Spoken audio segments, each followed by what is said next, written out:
Right, I will call to order this session of the Board of Revision. And I would like to begin by acknowledging that we are in Treaty 1 territory and the traditional homeland of the Métis Nation. With me on the panel today, at the far end, is Bob Grozik and Jeff Peich. Our secretary today is Kara Balshaw, and the assessor is Doug Strachan. We'll be hearing applications for revision of the assessment roll in accordance with the Municipal Assessment Act. The matters for which revision is requested have been described in each application, and we will limit discussion to those matters. The statements that applicants or the assessor make at this hearing are sworn testimony, and anyone speaking to the matters must be sworn in. Be advised that comparisons of assessments of properties are not considered evidence of market value by the Board of Revision. The Board of Revision is appointed annually by Council and is independent of it and the City Administration. It makes its decisions on the basis of the evidence provided at this hearing and issues a written order that will be mailed to all parties as soon as possible. Please note that the Board's decisions with respect to an application may be appealed to the Manitoba Municipal Board if the matter pertains to assessed value or classification, or to the Court of Appeals bench if the matter pertains to the application of exemptions from taxation. Should you wish to appeal, information on how to do so will be included in the Board's order. With respect to the hearing process, I will confirm the matters to be addressed with each applicant following the swearing in. We will then have the assessor's testimony, followed by questions that the applicant may have, and then the applicant's testimony, followed by questions. Each side will have an opportunity to summarize if they wish. Once all the evidence about an application has been brought forward, the applicant may leave. The process will repeat for each item on the docket today. The session will close after all the applications have been heard, and the Board will deliberate in private and make its decisions. You'll receive the order by registered mail as soon as possible.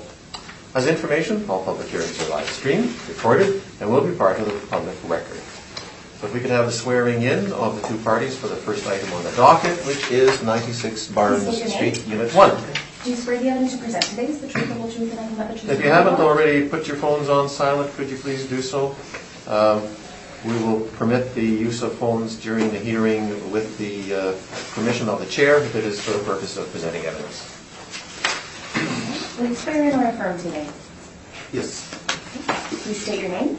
Richard Bossett. And do you swear the evidence you present today is the truth, the whole truth, and nothing but the truth, so help you God? Yes. Thank you. Just next your evidence to distribute. Thank you.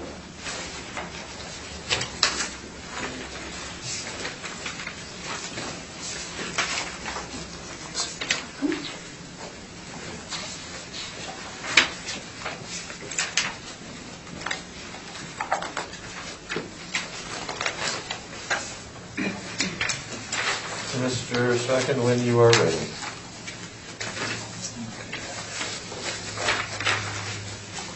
Roll number 0309-2977155. Address Unit 1 of 96 Barnes Street. This condo complex is a variety of units attached side by side, or row housing style. Complex. Unit 2013 was constructed, bungalow, approximately 1,300 square feet. 3 bedrooms, basement finish, variety of washrooms, various features, central air, it's got a deck, attached garage. The 2020 assessment value, $387,000. Comparables are all within the same complex, condo complex, all on Barnes as well, 94, 104, 108, and 92. Similar or same square footage. Bedroom count for the sales, according to the sales records, none of the comparables did have basement development at that point. They all have 2 washrooms, very much the same features, mainly the difference is the basement development, as long as the additional washroom as well. Sales, you see August 2015 to September 2017, the actual sale prices you see range from $350,000 to $370,000. At the time, adjusted sale prices are in place. A couple lines down, if you'll note. they're adjusted to 354,000 to 380,000. So we feel that the assessment 387 fits into that range. The biggest difference is the development, lower level development and the washroom count. So I request that the 2020 assessment be maintained, please. Thank you. Mr. Glassick, do you have questions about what the assessor has presented here? Not really. The units, and I put some attachments on there, they're all the same square footage, so it's a universal footprint. There's only slightly differences what people did. Some of them did upgrades, some of them, I don't know, I can't see. We'll wait for your actual presentation of Okay. your evidence. It's just a question, do you need anything clarified in what he has? I don't think so, that sounds... Okay. Mr. Glassick, questions? Yeah, I have one question. The sales price information on the comparables,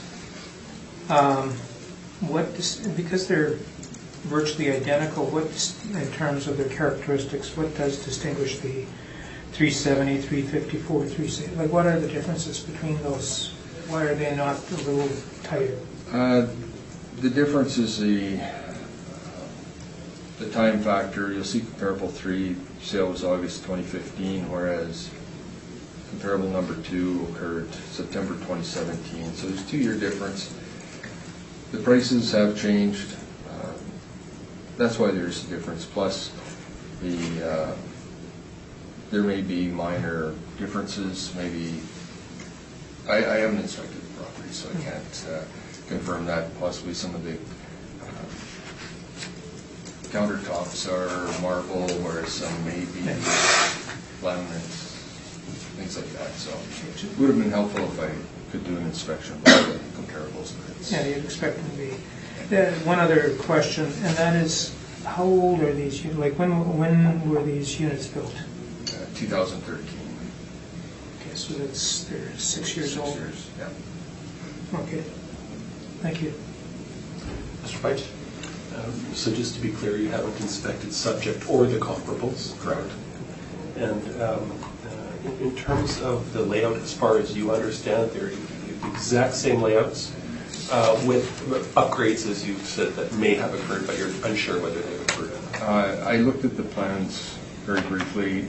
I believe some of them are like a reverse style, but as far as I can tell, they're fairly much the same. Thank you. No other questions at this time. It would have been helpful to have a map and some photos. Short of that, tell me more about where this is, what the orientation is. Obviously, this is some kind of a development that has multiple similar units, but are we on a corner here? Or are we at the end of a cul-de-sac? Can you give me more of a description, please? Yeah. Actually, I failed to submit photos. Here's an aerial photo. Wonderful. It's a complex, large area.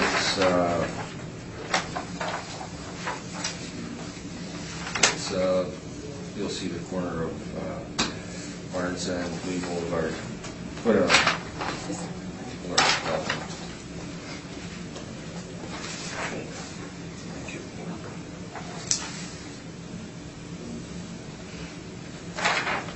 And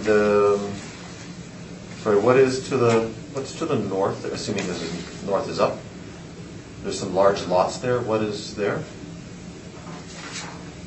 You know what? I can't confirm that. We're completely surrounded by condos now. This is an older photograph. I have one too that's like that. This older, it's all condos. Oh, okay. Maybe we'll see yours shortly. And they're building more. Okay, that's all my questions. Mr. Glassick, if we could have your evidence, please. Okay, I found it out, you got a package there. And let me start by saying that this is one debate. I wish my position was wrong, but I'm going to show some evidence here that there is, the recent sales are proven that these prices are assessments are very high. And I want to start by saying when I first got the notice, my house was assessed at $387,000. That was last spring. And then I went to a meeting where we discussed it, and the young lady there, when I presented all my evidence, she says our whole complex really needed to be reassessed.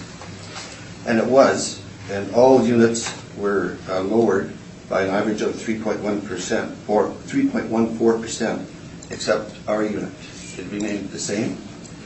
If you look at Appendix 2 there, now these are all the units in our complex that are exactly identical. They all have the same footprint. They're all 1,346 square feet. They're all 3 bedrooms. Some of them can have different features in them in terms of upgrades, but the footprint is universal. And you'll see when I went to the meeting in last February or March, in the third column there, that's what all the assessed values of all those units were. In the fourth column, this is on Appendix 2, you'll see that they were reassessed, everyone else behind us, or ours, were reassessed downwards. And you'll note in the next column is the percentage of the decrease. And so there's a unit number, and ours, we have a finished basement. Some of these, the only other options people have is they had a finished basement and they have a sunroom. Now this is the sunrooms that were added on, and I don't have one of these, were a $20,000 improvement by the builder at the time of purchase. The basements were $28,000 improvement, if they were done by the builder. Okay, so I'm pointing out here, and that unit, and it's highlighted in that same one, is number. They're italicized. Our unit 96-1 was assessed at 387, and it's with a finished basement. Number 110-6, and you've got photographs of that one, the two. Was assessed at 364. It's the identical unit to mine. It's even the same color. And there are the pictures that are on the front there. There's 2 pictures, photographs, and you'll see on there where I marked the value of them and the address. They're identical. There's not a difference. Both have finished basements. And before you spend a lot of time on assessments, though, right, as I noted at the beginning of the session, we have to go to the market. Right. Yes, and we're going to that. I think it's significant that you say yours was not dropped on all the others were dropped, but right. Yes. Okay. If you could carry on with some sales information. Right. Okay. Okay, we go to Appendix 3. You will see that, and even there's one unit that was sold, and here's used as an example. It was $362,000 it was sold for. Well, the same unit, the opposite of that, on these buildings, there's the rows. The first unit and the last unit are identical. The first unit on here, which you used on your sample here, it's had on a sale of $362. It just sold. Sorry, where am I seeing the 362? Okay, that's on the one that the assessor. Okay. And unit number 4 there was sold for $362. The same, not the identical unit, but the identical unit, but not that one, which is my neighbor's. Just sold in December for $344,600. The other thing that we cannot make use of is any sale after April 1st, 2018. That's called the reference date, and that is the date that all of the assessed values are pegged to. So we can use sales up until April 1st, 2018 to determine what the market was on April 1st, but we can't use anything afterwards. That's all I could get from the real estate agent, was all the units that have sold, which gives you an indication sort of what the market value is. Yeah. Now the assessments, they are pegged to that date, so it's the market at that point in time that we have to look to. Okay. Well, all I don't have, because I couldn't access anything in 2018. Even your website, I couldn't find anything on there. That would be their website, not ours. Okay. We don't have one. Okay, whatever. City of Winnipeg assessment website. I went into there, and I couldn't pick up anything for 2018. I got 17, 16, and 15, but I didn't notice anything for 18. So I contacted the real estate agent, and he could get me for the sales from last year, I guess, 2019. And there's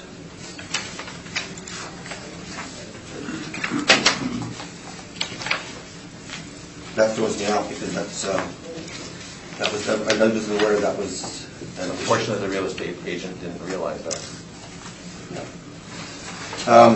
Now, you had a different photo. Well, this is an illustration of some of the houses that are assessed that have these, and they're assessed at pretty much the same value as mine, and they got this $20,000 attachment on theirs that I don't have, and yet we're assessed at an equal, almost an equal value. Do some of the comparables that the assessor provided have the additional deck? They don't show on the website which ones have these sunrooms. It wasn't identified. All they identify on here is just the basements.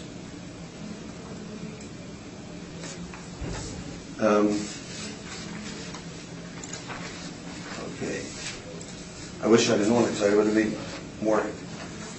I can assure you that I could not sell my house at the value that is assessed. I wish I could.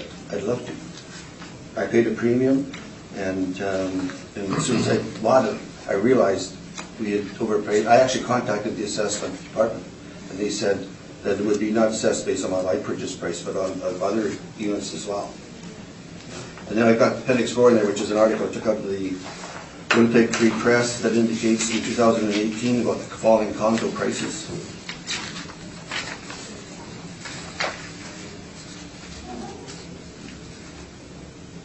And then in there they said that condo prices fell by 2.1% in Winnipeg versus 6.7% across Canada. And this again notes it's the third quarter of 2018, so that would be post-reference date. But it has on there the quarters, like it shows 3 quarters of 2018 on the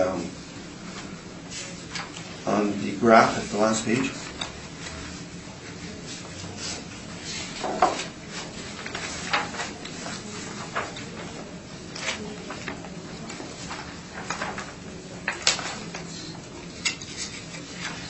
And this is all housing types then? No, the yellow one is the condos. That's condos, oh. Yeah.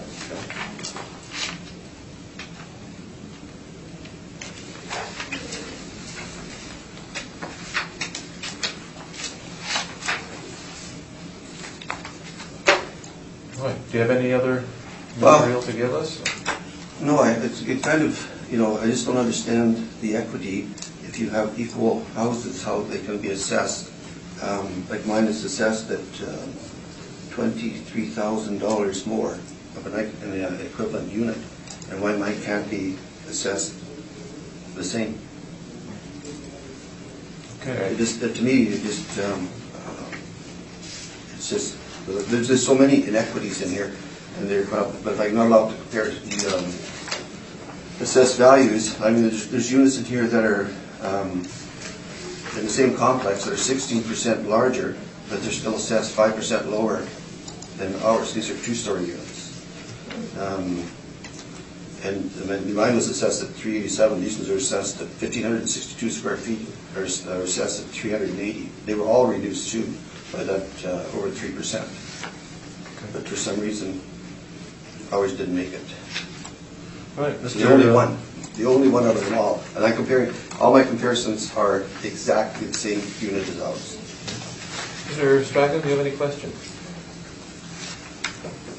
When you purchased the property in 2016, was it an open market sale? Was it a listing? Yes. And have you made any changes to the property since? Nothing of significance. I painted the garage, that kind of thing, but that was it. Okay. I have no other questions. Thank you. Mr. Gronzek? There's these, thanks. these two photos, Right. so your unit is an end unit or Yes. of a cluster? They're all end units. Our footprint is all end units, and only end units. Of the row. If you get a row of either 4 units Yeah. or 6 units. Yeah. Doesn't matter whether 1 and 4 on the 4 units are Oh, right. bungalows or towers, and the 1 and 6 on the 6 units are equal. Okay, so so these are two separate, Right. and they're both end units. I don't have any other questions. Mr. Peich? Just following on that line of thought, the comps that the assessor has provided this morning, Right. are these similarly end units?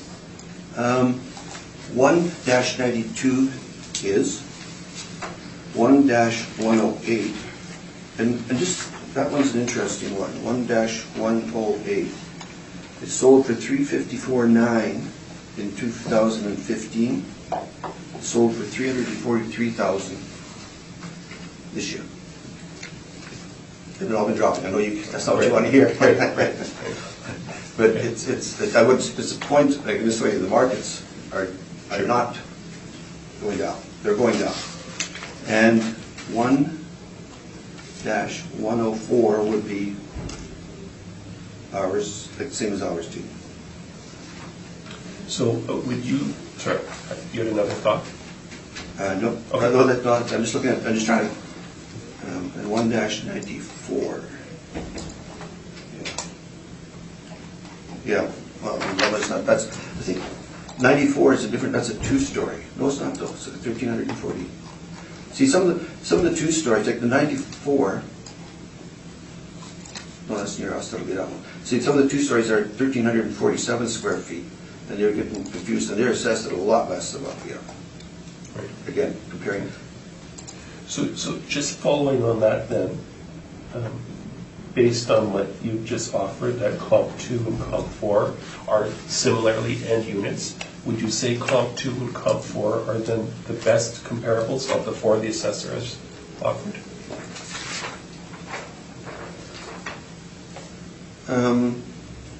Comp 3 is the same thing as ours.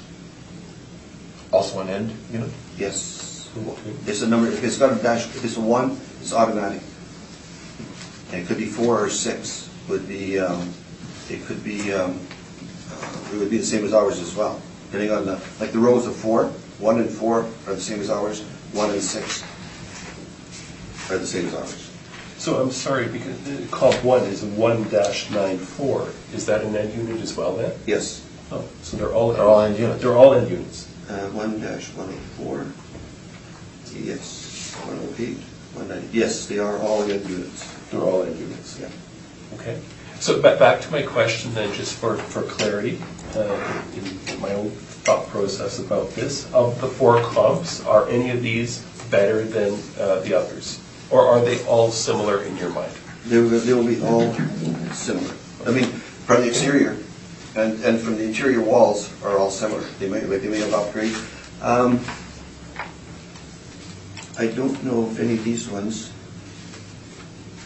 have the sunroom.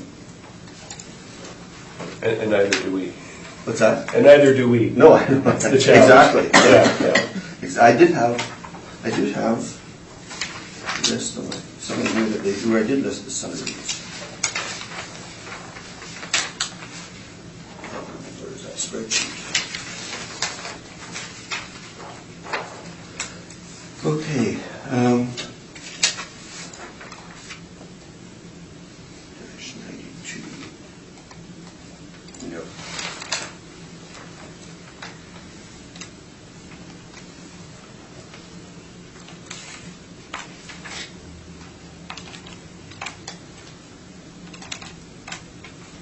No, they don't have sunrooms. My last question then, you're here indicating that your assessed value is 3% higher than it should be? In mine assessed value That was the average of them all when they did them. Yes. Some of them were, like unit 106-4 was 4.41% Okay. reduction. They varied from 2.9 something to 4.41%. So I guess my question, just to clarify, what is it that you believe is a fair value? I think it's 364. Same as this. Mine is exactly the same unit as 110-6. Thank you. I have another question. And I have no other questions. So that concludes this. Thank you very much for your presentation. We will be issuing an order, and as soon as we can, we will receive that in the mail. Thank you kindly.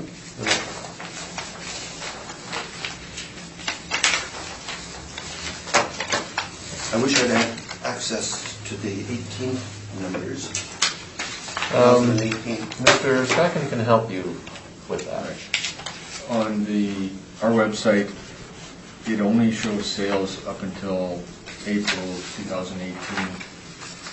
That shows us that there wasn't a sale Right. in that Okay. January 1st to April 1st, Right. 2018. So that's why I had to resort to 2017 sales, because Okay. there wasn't sales. A sale may have occurred, but by the time it gets through land titles, maybe the sale price is agreed upon this date, but Right. 5 months possession, we don't see that sale, because we have to cut it off at April 2018. Okay. Okay. Otherwise, if you make an agent aware of the sales you'd like to see, they can do a query to look at all the sales prior to a reference date. Okay. Okay. And nothing with our areas becoming completely saturated with condos. Where there's on this illustration right here, we're just surrounded now. We got blank fields, but all condos, and a lot of them are vacant, which is driving our price down too. And they're also building a brand new one right beside us in a parking lot of a church. They're adding new condos there too. So, and as plugged too, our neighbors who just sold, they've been on the market for 3 years. It took them 3 years to sell, and then they ended up selling it for $20,000, less than what they paid for it in 2016. Okay, we need to move along now. Okay. So thank you very much. Thank you. Our next one on the docket is 77 Edmund Street, Unit 1105. Okay. That is not one of yours, No. correct, Ryan? So we don't have that person present. I ended up getting one of these. Thank you. So we'll move that one down then to the bottom of the list in case the person appears. And in that case, we will deal with Unit 1005 at 77 Edmonton Street.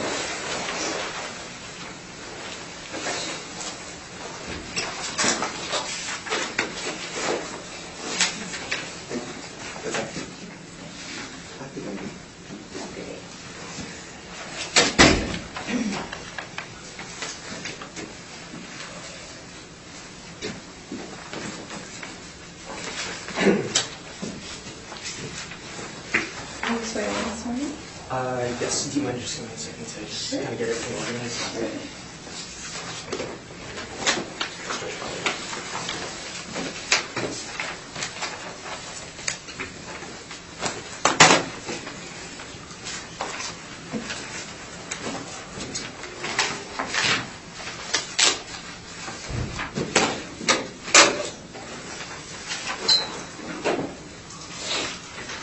Please state your name. Ryan Olivers. Do you swear the evidence you present today is the truth, whole truth, and nothing but the truth, so help you God? I do. Thank you. We'll come back to it. I don't know how we're gonna do this. Sounds good. Well, hopefully they'll help out with Yeah. the guards. I'll work it. You ready? I am. Mr. Strachan, when you are ready. Okay, all of these appeals are all within the condo complex on Edmonton, just south of Broadway, just north of a center point. I brought just an aerial photo, not too much detail, just aerial.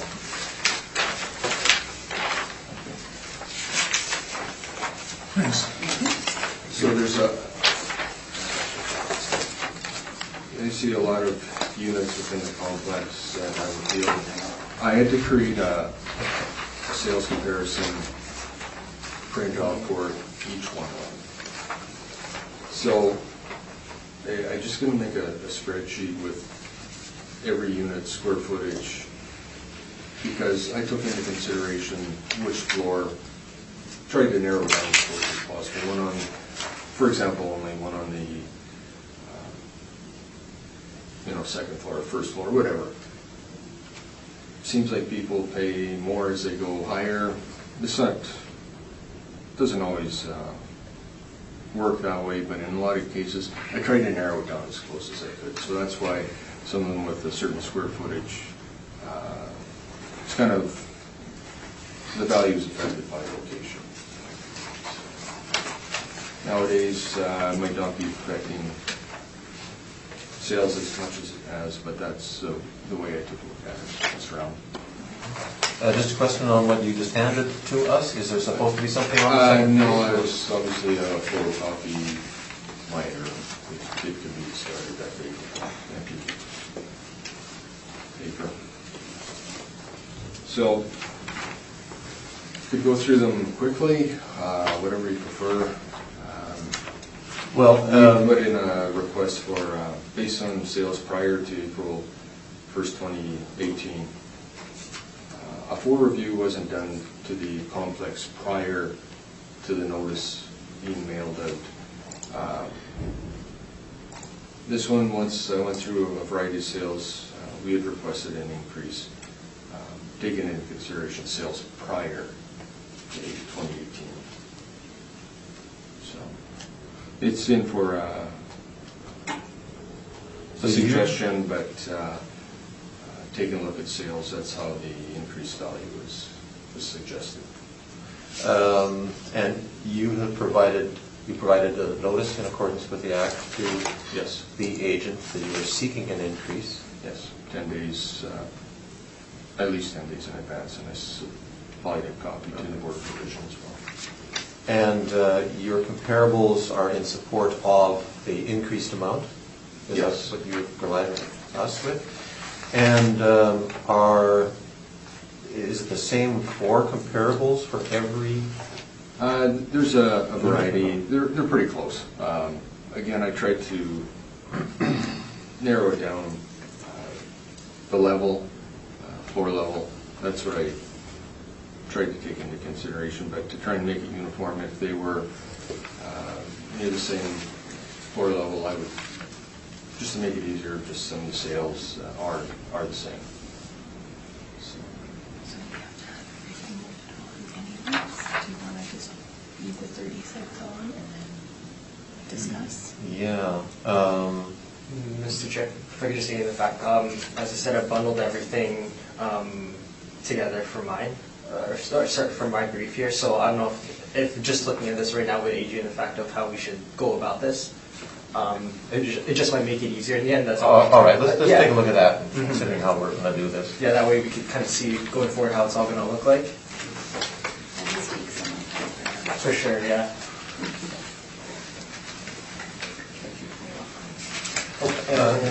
Mr. Strachan, your comparables, are they all in that same building? Yes. They are? Yes. And how do I see what unit it is?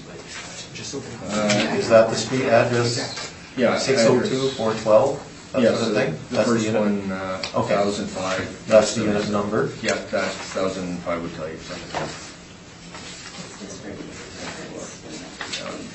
Thank you.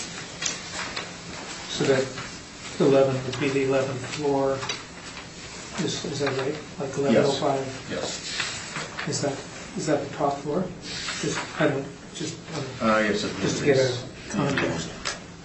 Okay, and I see, 12, actually. Oh, Yeah, there's 12, I believe there's pantos. you actually have quite a variety of comparables. It's not like you've got 3 actual sets of comparables and we could divide them up that way.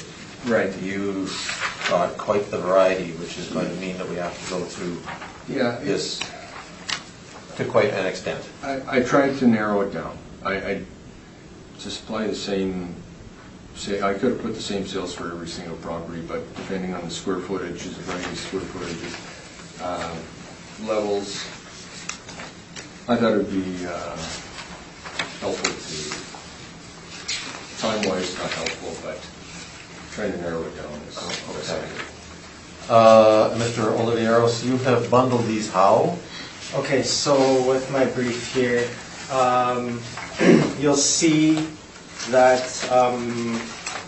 there's photos. I've just provided exterior photos of the subject property along with some street views. There's maps on page 3. Page 5 of my brief, this was just a quick study I did of the effects of the reserve fund on this property. I'll get into my brief, not going to go into it right now. Page 7 of my brief, you'll see there that each of you have received just a copy of that. It's just for easier reference as you're looking at the comparables, just because, I've bundled all the all properties with a similar square footage together. Again, I'll get more into that in my presentation. Again, that's just for easier reference, so that you're not kind of flipping back and forth between the sheet that shows what we're requesting versus the comparable sales. Other than that, the rest of this is just appendix. They all follow the same argument, so I hope that makes sense. And you have then divided things between comparables that are 570 to 583 square feet, because there are subject ones within that range, and then there are subject ones within the 816 to 878, and so you have comparables for that. Yeah. And I know there might be a question. I'm just going to point out onto this briefly. With anything ranging from 1 to 50 square feet in my mind is just, there's not much variation there. I don't see buyers going into a condo unit and seeing an extra 50 square feet there. But again, that's more into my presentation. But so I hope that helps with the format. Okay. It's going to be difficult. We have to have them all read in, correct? So we need to do that, but I was rather hoping in leaping through the assessor's material that we only had maybe 3 or 4 sets of comparables, but there are actually many more than that, aren't there? Yeah. So I don't know that we can actually divide this up and then say this also applies to. Right. The main reason is there is a variety of units with different square footage. 504, 575, 583. There's a variety of steps. In the past, I've been guided by the Board of Revision. The same square footage generally doesn't apply strictly on one rate applied to every unit with a variety of square footages plus the height. In the past, it's been brought to my attention in the past. So I'm trying to be as detailed as much as I can. It could be disregarded at this point, but I could go through as quick as I can. Just trying to make it more detailed. Okay. The way it is. Now, you also said that there is variation by height where you are in the building. Now, I'm just looking at your top sheet here. We're dealing with something on the 11th floor, but your comps are on the 6th, 4th, 10th, and 10th floors. Yes. It's not an exact. I tried to get comps within that same level. Trying to narrow it down, but it's difficult with there hasn't been, these properties haven't been inspected for quite some time. There is permits for some of the units within the complex. I took a look at properties that had undergone renovations others that are original, so I tried to get it as, narrow it down. Well- Is there any merit, I don't know, I'm sort of losing one. Notice there's some commonality or groups of recommendations to the same, like the first one, second one, recommended 215, there's a whole bunch of one recommended to 176, so is there any merit to examining in that regard? There's some commonality, but we still have quite a lot of variation, I see. Right. I mean, 176 does seem to be a fairly common number, 212. Yeah. It's fairly common. I just wondering if that would help pare it down, if there's Yeah. a similar discussion could take place in that. Like, for example, 575 square feet. It's not too far off, that's why it's pretty uniform in that case, around the 176,000. Well, looking at two of them that are at 212, the comps are different, so it's not going to really help us. I think we should just launch into this unless somebody else has a better idea, and we'll see how this goes. Yeah, so the way I was gonna form my presentation is I was just gonna address all units of similar size, so 800 to 900, then just the 622 square feet units I think that I have, and then Well, that would probably help when we get to you, but we have Yeah. varying and then I was- information from the assessor, so yeah. I think we'll have to start there. Okay.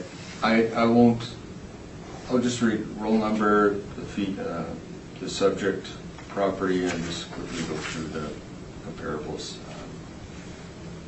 Yeah, well, highlighting, you know, Yeah. these sales of the, particularly the adjusted sale price. So let's start with Doug's first one, but then it sounds like Ryan's presentation is condensed to, with one presentation mentioning all of the various sizes. So I don't know if you want to do, like, have Doug introduce every single one, do the comps on the first one, or like, I don't know, do you want to give me as well of these things and then Ryan? I think, let's start in that way, because, you know, yours may go a little bit more speedily, in that we'll have to take notes on the assessor's material here as to, you know, which batch you're dealing with, batch one or batch two. But if we could maybe see how quickly we could go through your material, Mr. Strachan, and Sure. Yeah, I'll try and, It might help too if we just go by similar square footages, but I'll leave that up to. there's the comps, given square footage, the comps are different. Yeah. So we have to relate each set of comps to the subject under the assessor's material. Okay. Yep. All right, Mr. Strachan. okay. For beginners, roll number 120928533300. Oh, yeah. Yeah, it's different from my first one. That's not what I got on top. That's our second one, I think. Yeah, you got the one prior to that. Is that number 119, 11? 1105 is not a She's a not here, property. right? Oh! That's the one who's not here. So you can set that one, that top one Set that one aside. aside. Sorry. Okay. Okay, restart. Okay, the unit number 1005, 828 square feet. Comparables 816 to 876. Sale prices, time adjusted sale prices. What I can give is a square foot, or rate per square foot if possible, okay? Sure. 237 up to 266. I basically discarded the outliers. 215,000 calculation comes from $260 a square foot.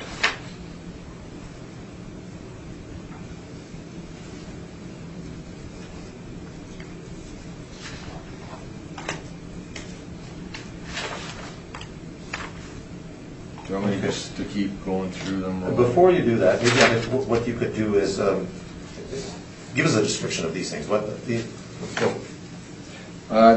There's relatively little variation, but what are these things like? So we're know what we're looking at.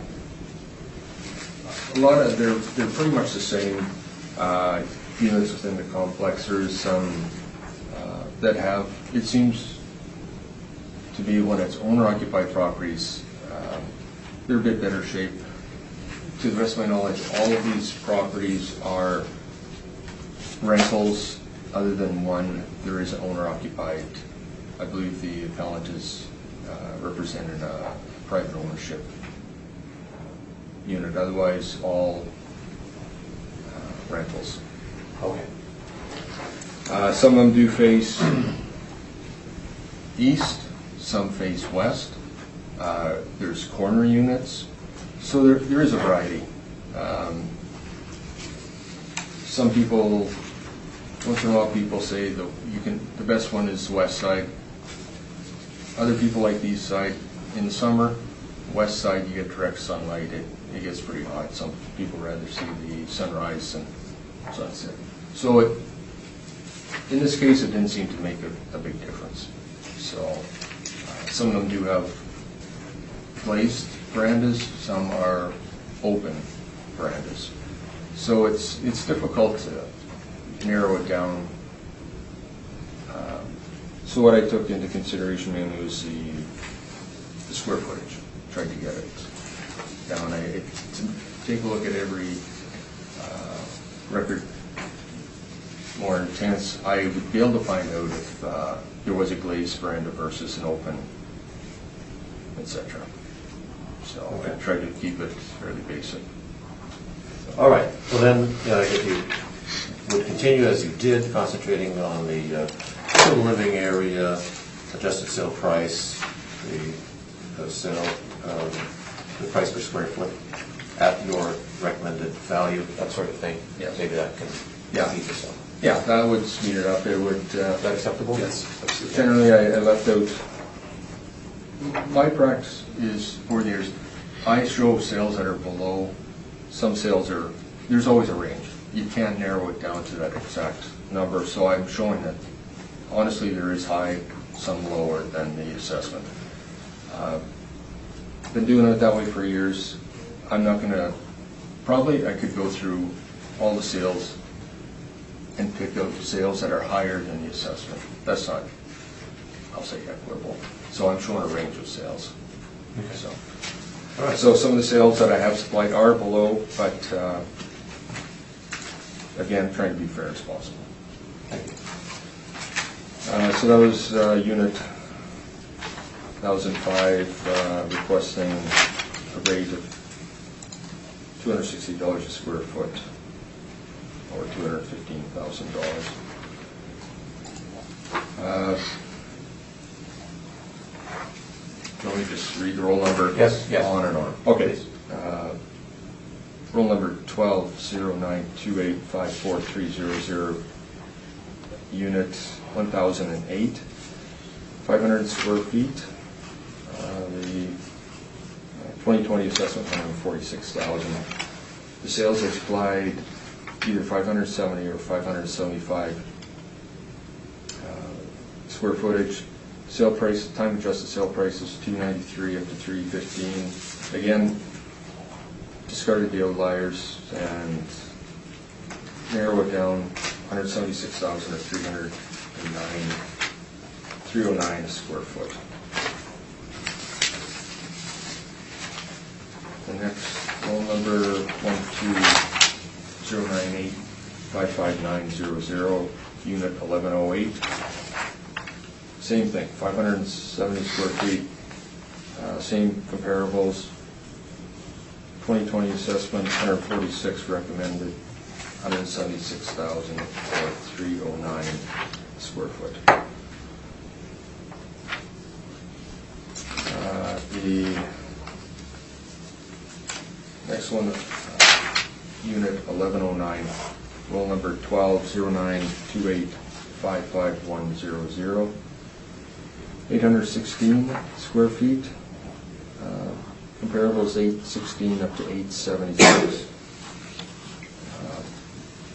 Square footage, sale prices. You see there's a range. 2020 assessment 197,000, requesting 212,000 or $260 per square foot. 260? Or, yeah, 260.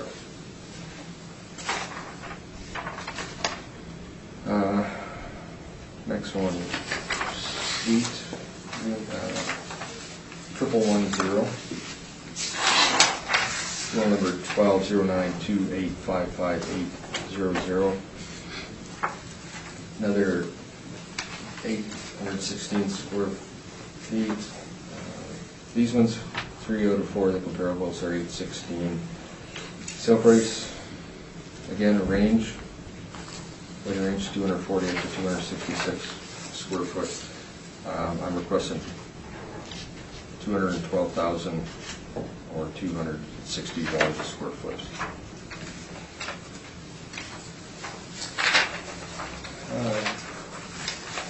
Next, suite 1113, roll number 12097657200. Slightly bigger, 583 square feet. This one, you'll see, it is on the 11th floor. Slightly larger. We have it assessed at 148.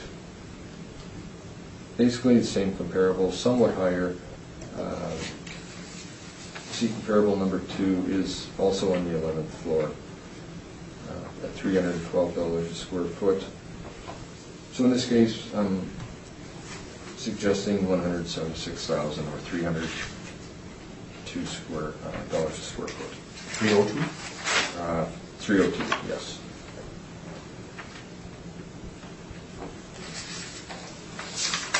Okay, next one. Unit 1115, 575 square feet. Parcel, sorry. Oh, sorry, yeah, 120928555400. Unit 1115. Basically the same sales. Requesting an assessment of $176,000. Above the current 2020 assessment, $149,000. So it works up to $306 per square foot.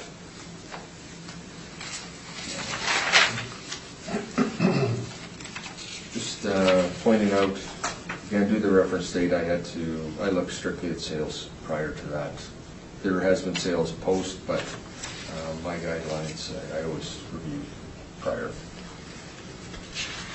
Roll number 120928575000, unit number 1208, another 570 square foot suite. I'm requesting same value, $176,000, which works out to the approximately $308 a square foot.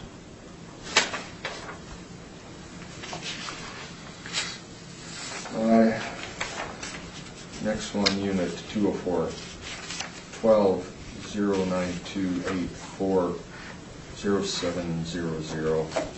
This one, another different square footage, 620 square feet, 148,000 assessment. This one as well, I'm requesting the assessment of $176,000, which works out to approximately $284 a square foot.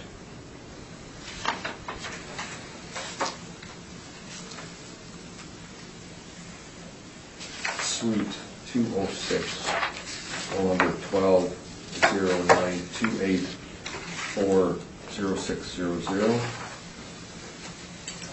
828 square feet. This subject property has 2 washrooms, 2 bedrooms. All the comparables I supply, same thing. The 2020 assessment, $190,000. I'm recommending or requesting the assessment be adjusted to $203,000. One thing I took into consideration in this case is the location. This one is on the second floor. Below, on the main floor, you've probably seen there's commercial property. So personally, I wouldn't be paying much for a property strictly above commercial property. So that's where I did take that into consideration. Judgment called, so that's why I'm requesting $245 a square foot. This is not the first one on the second floor, though. Yes, the second floor. Sorry, I'm saying it directly above. No, but we had, the previous one was unit 204. 204, okay. Does the same thing apply there, or no? That one was...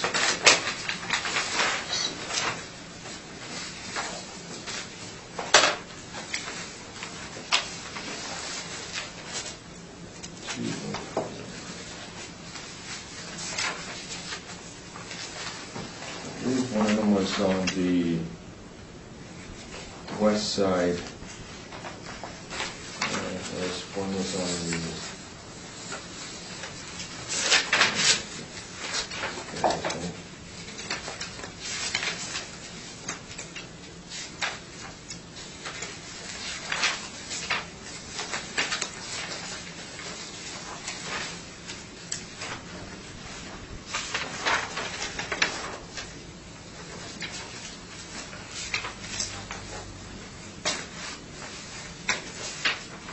You know, I very well could be wrong. I thought one was on the east side and one was on the west side, the commercial, generally on the west side of the complex.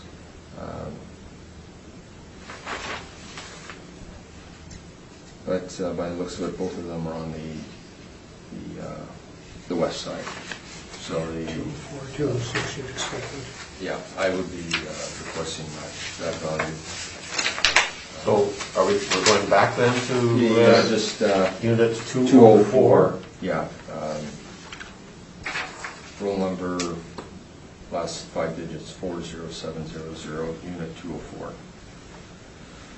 And you suggested? Suggesting the $245 a square foot, which is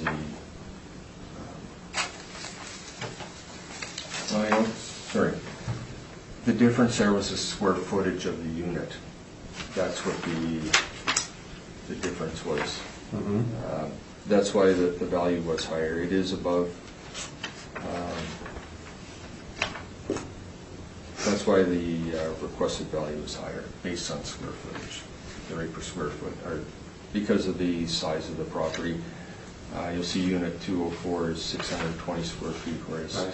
206 is 828. Okay. So your 284 is what you're going Yes. back to? Yeah, sorry, for unit 204, 176,000, and whereas unit 206 at 828 square feet, I requested 203,000 still be in place, or $245 a square foot. Okay.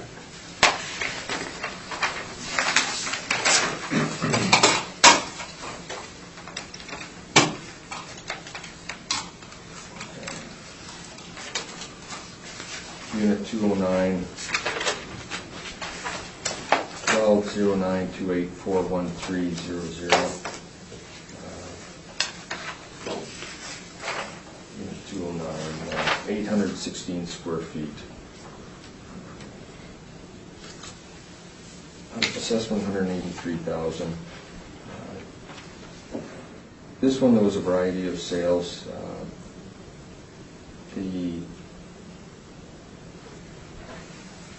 There was a lack of sales on the second floor, taking sales into consideration that I did supply. Again, aiming square footage, 204 works out to 816 square feet, $250 a square foot. And again, I take into consideration that it is on the second floor, which in the past seems to have had an effect on sale prices, but in this case, being rental properties, could be the investor might not really care which side of the property, east or west, as well as floor level. That's my guess, that you're not taking that into consideration as much to go higher up. Next one, unit 301 1209284190. This is third floor, 876 square feet, couple washrooms. Comparables, you'll see that there is a variety of comparable. Number one is one floor higher on the fourth floor. The others, they're in the 10 and 11th floor. The request, $220,000.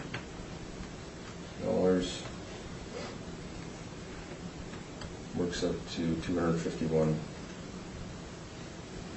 a square foot. In this case, I did take the lowest rate per square foot, taking into consideration that the subject with unit 301, again, it's near the lower, so I'm taking into consideration the lower rate. So that's where I applied the $251,000.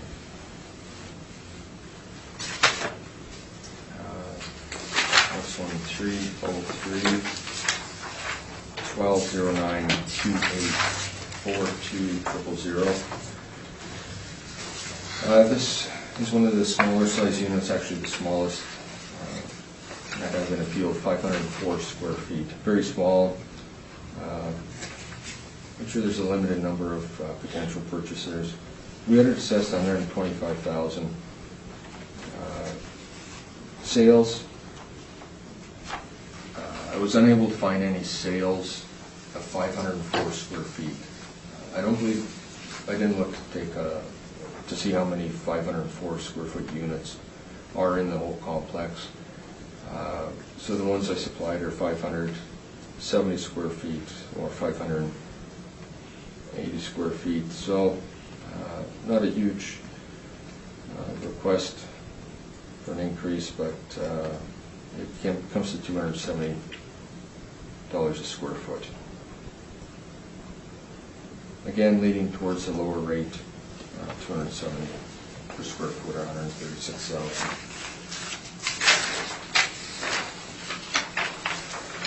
Unit 314, 1209284280, 583 square feet, 141,000.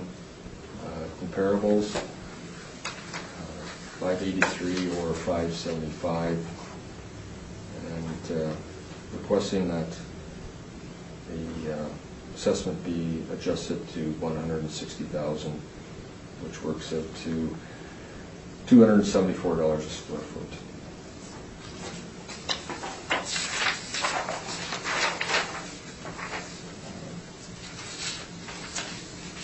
Next one, unit 315, 1209284260. Comparables, same thing, 575 or 583, and requesting 160,000, or comes up as $278 a square foot.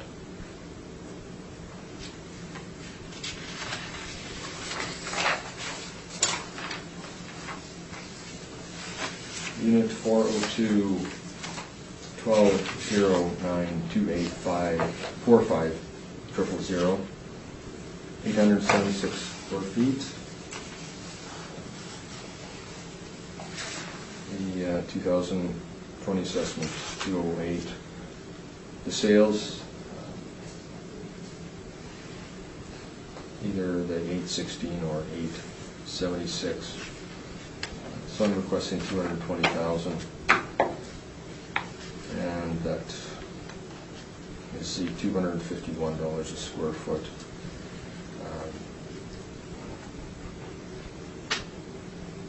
Yes, $251 a square foot request. Unit 405, 120928, 43700, 828 square feet. Again, I'm going about it the same way, similar square footage. In this case, I'm requesting 217,000, which works out to the $262 a square foot.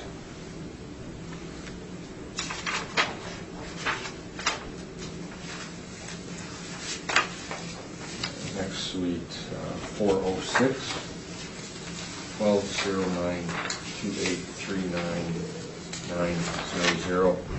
Same thing. Since it's on the same floor, fourth floor, same comparables. Requesting 217,000 or 262,000 square, $262 a square foot.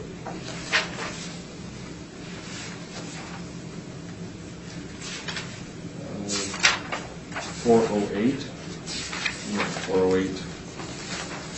1209283980. 570 square feet. Comparables, 570 or 575. Requesting 160,000, which is approximately 280,000. Sorry, $280 a square foot.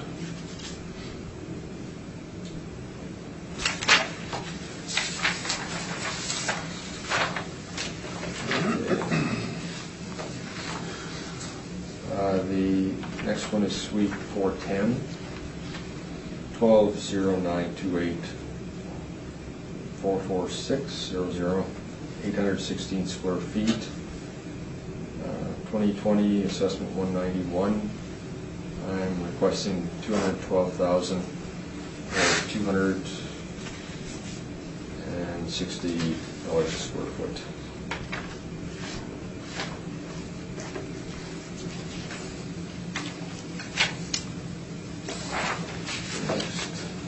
Property 414, 120928, 44400,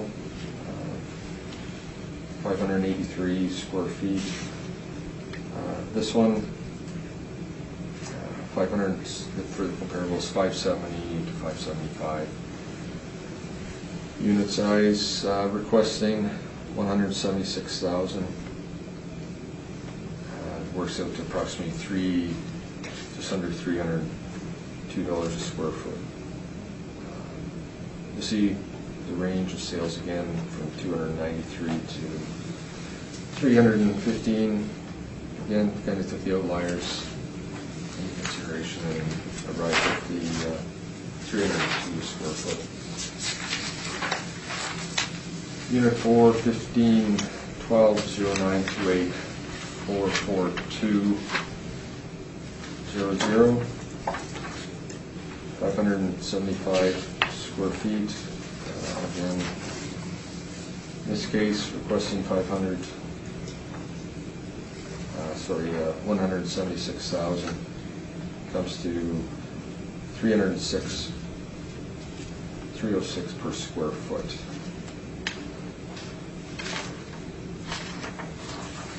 Next one is 504,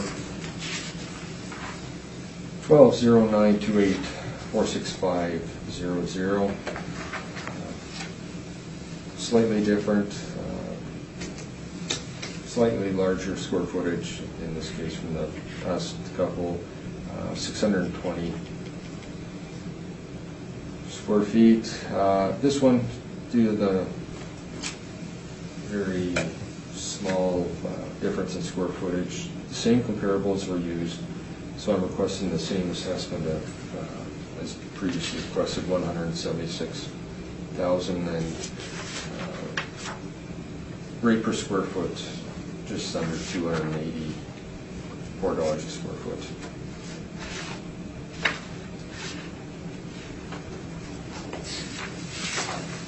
Next one, Suite 508, 1209284630. Another unit, 507 square feet, 570 square feet.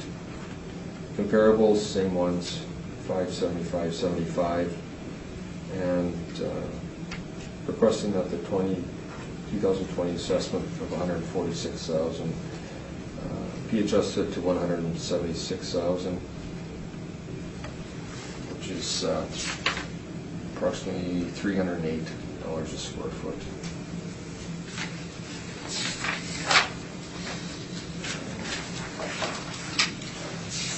Unit 511, 1209284560,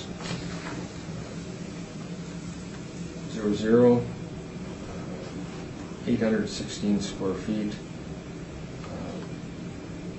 Request comes to $260 a square foot, which brings us to $212,000.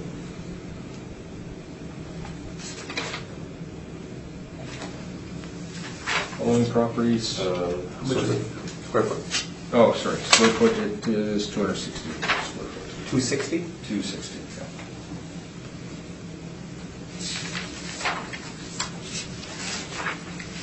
Unit 605. Roll number 1209284690.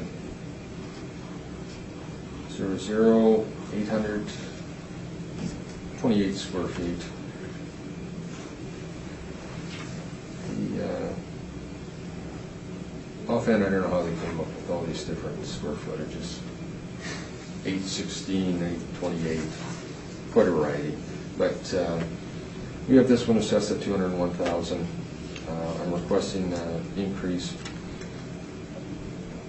to $215,000, and it based on a rate just under $260 a square foot.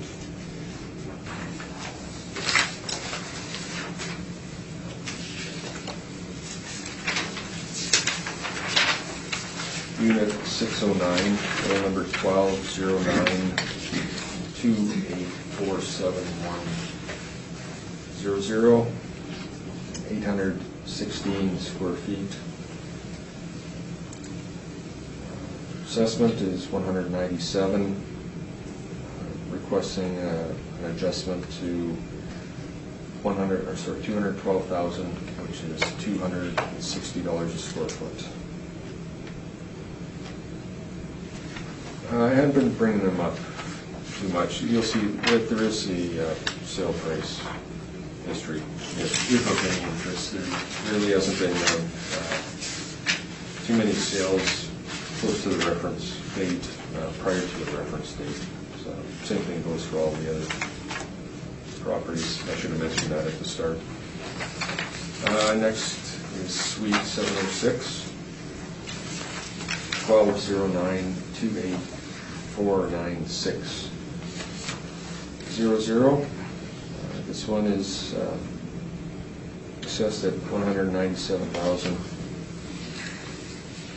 The request is for $215,000, which is just under $260 a square foot.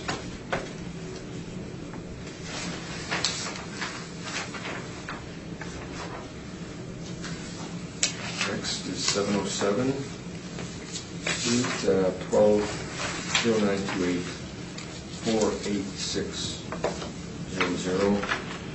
You'll notice a different square footage, 853 square feet. This one I'm requesting $215,000, which works out to $252 a square foot. Again, 252, which leads us to the 215,000.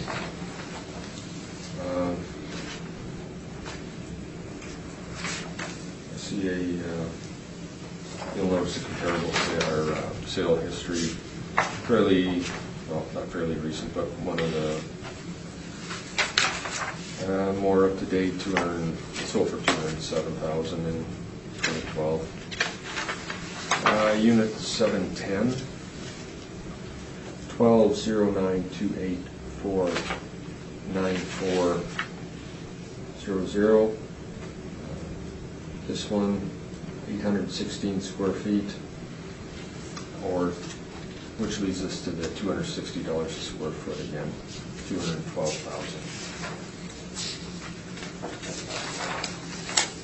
Another floor up, unit 808, 1209285110. This one is 570 square feet. The rate per square foot is $308, just under $309 a square foot. $176,000 is the request.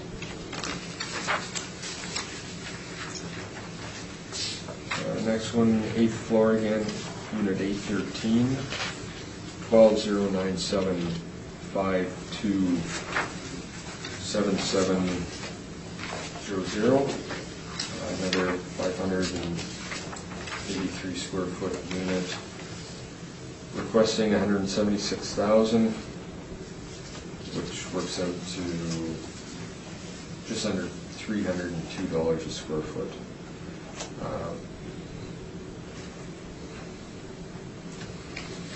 302 or 176,000.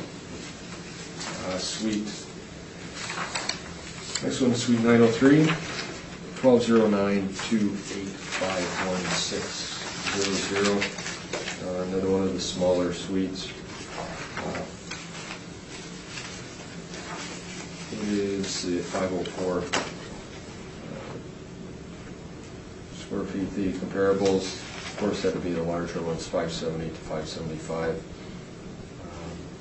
I'm requesting $141,000, which comes to $280 per square foot. This one I kept a lower rate per square foot, being 504 square feet. It's in my mind that it's going to limit the number of potential purchasers, which in this case, I could see where an investor goes purchase it strictly for an income producing property. For owner occupied, I can see that being somewhat limited to be a property of that size. So I applied $280 a square foot. Unit 905, 120928511700. This is an 828 square foot suite. Comparables, much the same, 816 up to 876. 2 washrooms, 2 bedrooms, so similar features. We have it assessed at $199,000, requesting that the value be adjusted to $215,000, which is $260 a square foot.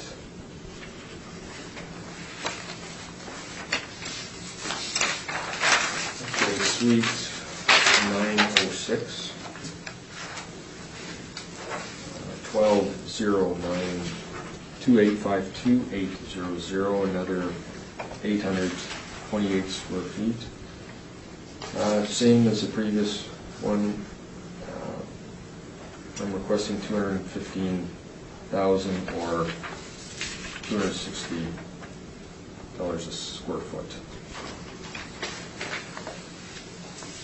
Finally, you're tired of hearing me speak, so Suite 911, 12-0. 9285200, 816 square feet, 2 bedrooms, 2 washrooms, 816 square footage. Again, requesting that the 2020 assessment of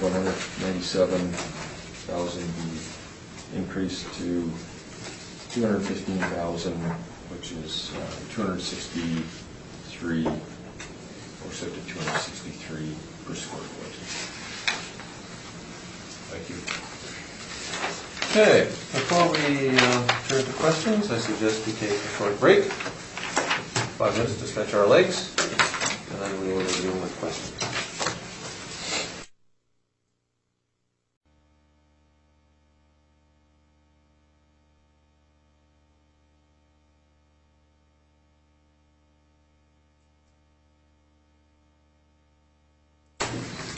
Right, we will resume. We have had the assessor's presentation of evidence. It's time now for questions. Mr. Medeiros, do you have questions of the assessor about the information that he was presented? Yes, I do. Thank you, Mr. Chair. Mr. Straub, for the rental units that we have on file, or on appeal today, would you agree that it would be safe to assume that they would be in lower condition compared to owner-occupied suites at all? Or? Sorry, I couldn't hear what you said. Oh, would you agree that rental units are typically of lower condition? In some cases, yes, I can't confirm that, but some investment companies do have pride in their properties, so that I can't confirm with this structure. I didn't inspect any of the suites in this property. And are you aware of the negative stigmas surrounding this property at all? Over the years, I've heard a variety, yes. Okay. So you're going into more detail with that. Are you aware of the human rights complaints, senior complaints, as well as elevator issues within the property? Yes, that's a few of the comments I've heard, yes. Okay. Did you have a chance to review the reserve fund study for this condo? Yes, I did took a quick review. I appreciate you sending me a copy of it, so I took a quick look at it, yes. So with that being said, would you agree that the condo fees that they are paying, and I am referring, of course, only to the condo fees within the reference period, would you agree that they were quite excessive with regards to the special assessments because of the work that needed to be done? Compared to some condo complexes, those numbers are comparable. A number of complexes around the city do have substantially high monthly rates, condo fees. This one, it's high as well, but throughout the city there's a variety of complexes that do have excessive condo fees.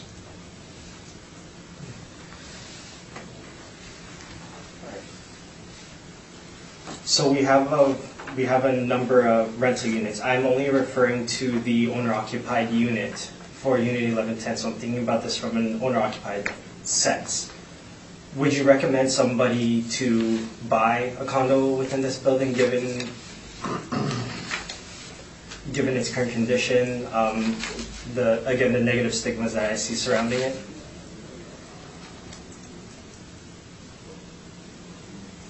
Sorry, could you repeat that? So would you recommend somebody purchase this condo?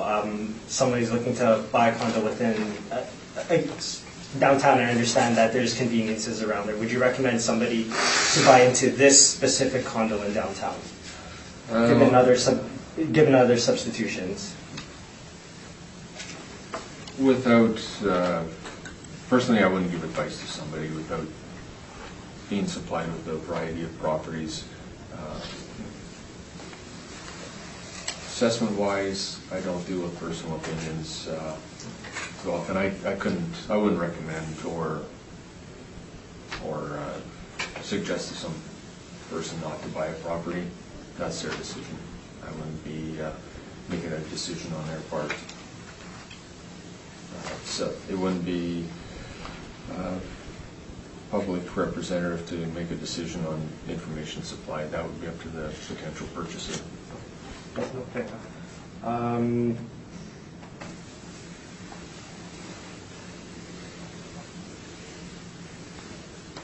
But you would agree that, so just going back to the negative stigmas, that this would have, of course, a negative effect on the value of the property? Oh, sorry, of these condo units? Some people may take that information into consideration. I can't speak on behalf of other of people who, maybe some people, they don't really care what's going on. They may just want to move into that due to the downtown location near the Forks. So there's attractions, and I'm sure there's detractions as well. As you mentioned, I think that occurs all over the city. There's always positive and negative situations. So I don't think this is a property that only suffering from the things you mentioned. Plus, there's things that people may look forward to, is walk down to the Forks, things like that. So I find it kind of levels itself out. No further questions. Thank you. Mr. Grosser, questions? I think you may have said this, but I just wanted to reconfirm. You haven't, there's been no examination of the condition of the interiors or any of this sort of thing in any of these units? I have never been in that building.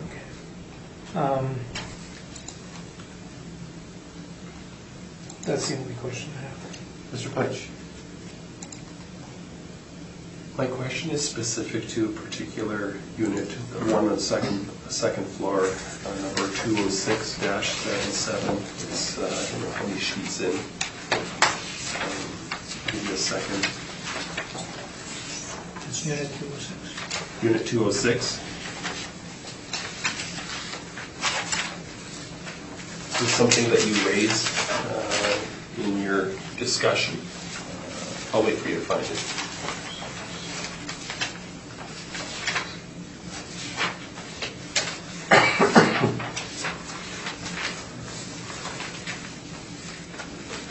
Do you have that one?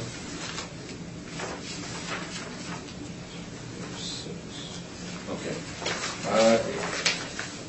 So if you have that, my question really is a general question, but I'm using this as an example, and that is weighing the relative time-adjusted sale price per square foot of, in this case, a second floor unit with a 10th floor unit.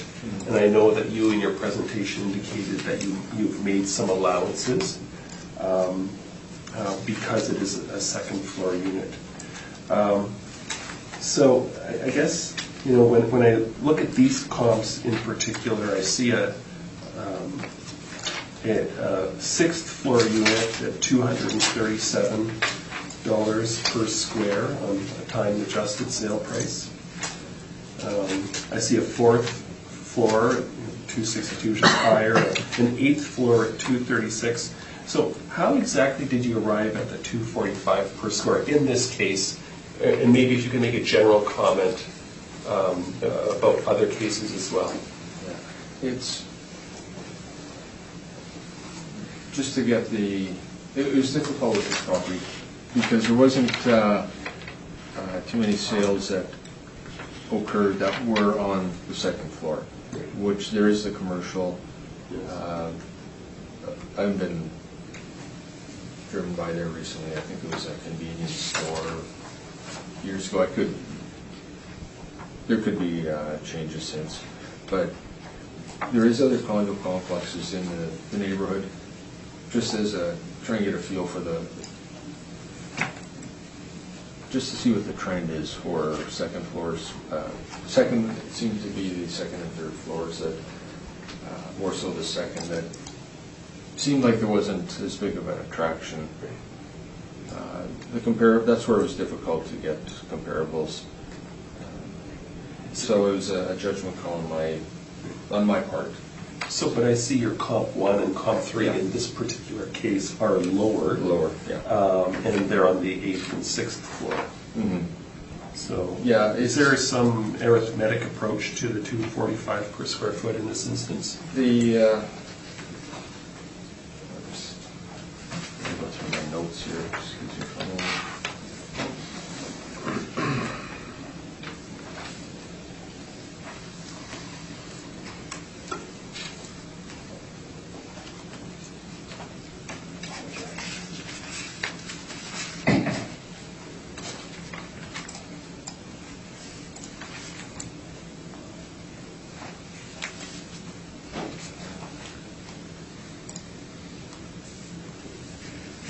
You have to bear with me. I didn't write too many notes on that, but I wish I could give you an exact answer, but it wouldn't surprise me. I took, again, dropped the outliers and attempted to get a rate. Again, it was difficult. I haven't done the math, but is it possible it's an average of the 4 comps? That's what I was looking for. It's close. Averaged it out, but Okay.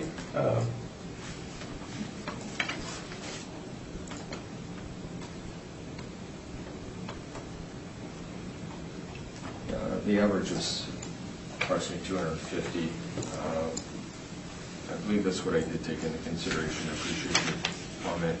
So I adjusted the rate, lowered it somewhat due to the location being the second floor. All right, thanks. I won't ask any other questions. The sales history that you've supplied here, how far back does your system go? Does it go only back to the turn of the century? Like back in prior to 2000? Yeah. Yeah, there is. Because this building was built in 1986. Yeah. A flurry of sales in the early 2000s. Yeah. Almost nothing since then. Yeah. We have. What about before then? Prior to that, yeah, there was sales. We've changed our databases, our new CAMA, computer-assisted mass appraisal systems. It's been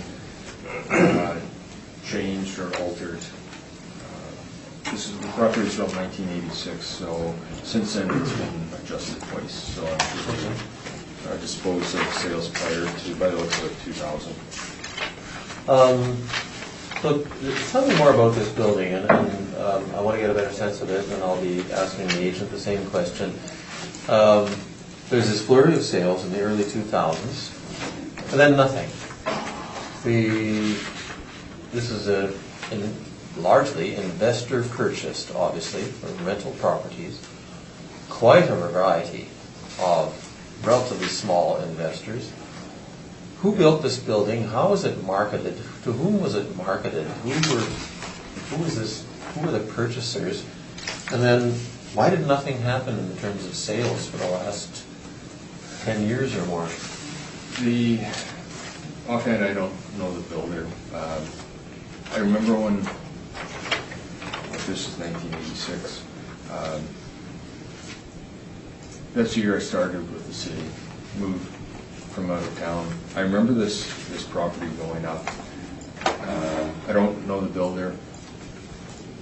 The ads were advertised, or they were looking for young people to move in because it was a trendy, back then, honestly, Broadway used to be the place to go. I remember that very well now, and there was, it appeared that they were trying to get young first-time buyers because even the prices in 2000, they were pretty low. So by the looks of it, those younger people stayed in it for a number of years, and then finally, maybe coming of age, older, decided to go elsewhere. Seems like the sales started again, which in a lot of cases there is investors. It's leaning towards almost an apartment block. I went through some of the ownership. Other than these units, there is non-owner occupied suites, so it is leaning towards investment property. And I know there's been a few sales post-reference. I'm not sure what the trend is at this point. It could be from the information that the appellant supplied. But downtown, there's different trends. So. It began as a condo, or was it converted to a condo? It was a condo. It was a condo. Yeah. And there's a variety of, like I said, I haven't been to the property lately. There was commercial, I think it was convenience, a hairdresser, years ago. So. Okay.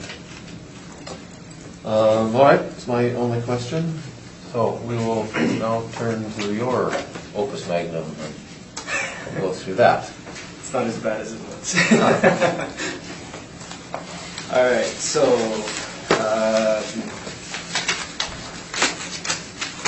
the condo units that are under appeal today are located at 77 Edmonton Street.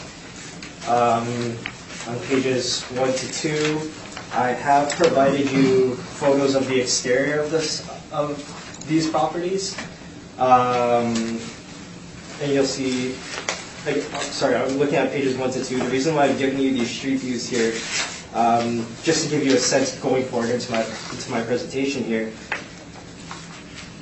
If we compare the second photo on page 1, we can see that the view doesn't really start until maybe about the 4th or 5th floor of the building, more so 5th in my opinion.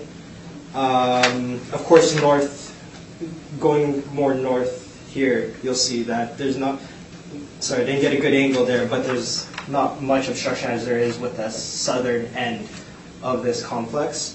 So again, the upper floors are residential suites. I was able to pull the electronic roll from the assessment department. We have about 66 rental units. This is according to the city's records, and we have 102 condo complexes from what I was able to gather from that data. The commercial suites, there's about 5 suites, just to kind of give you a sense of 77 Edmonton as a whole. Page 3, I've provided maps of the location of the subject property. We could see here that to the west, we have the legislative building.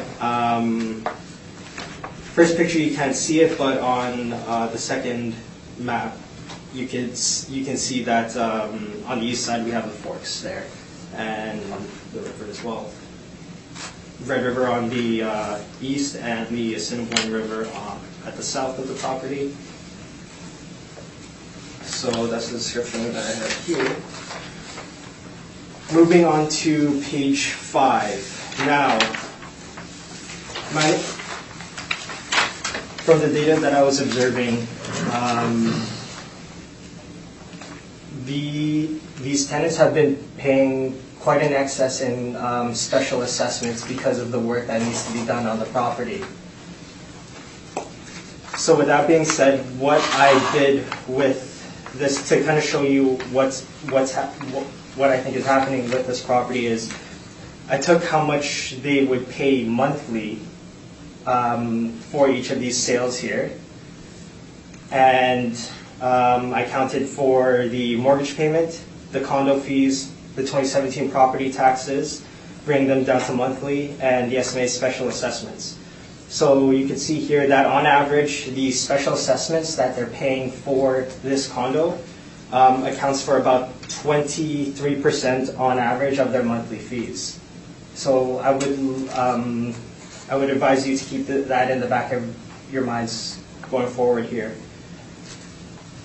To supplement the information, I provided the income statements that I received from my client, who are the property managers for the rental units. So all these are rental units except for unit 1110. And you can see them on pages 16 and forward here. The last one is on page 47.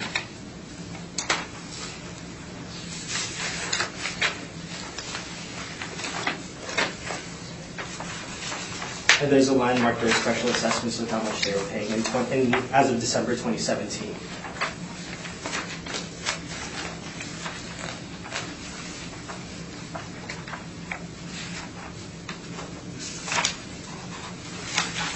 So once I got to that number of 23%, I actually adjusted the sale price per square foot of the comparable sales within 77 Edmonton Street downward 23%. Also, please do keep that in the back of your minds going forward.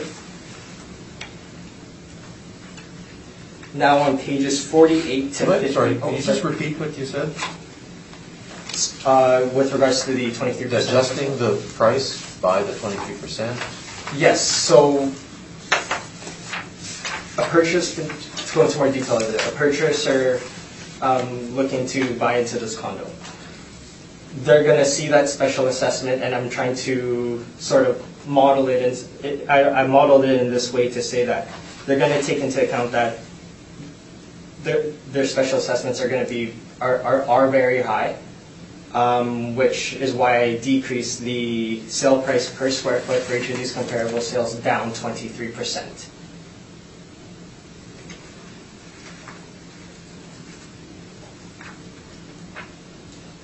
Further to that, on pages 48 to 59 of my brief, I provided you 3 news articles where it mentions the elevator issues. So there's been human rights complaints, the elevator issues at its current condition.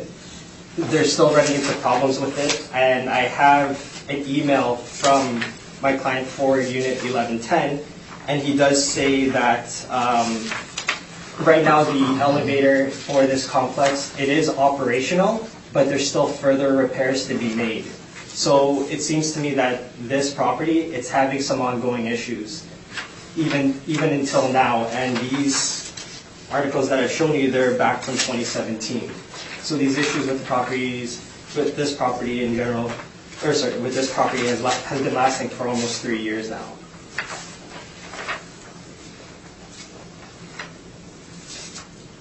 So that's to give you a general sense of what's happening with this property, a general description of it, to give you a better sense of my argument going forward.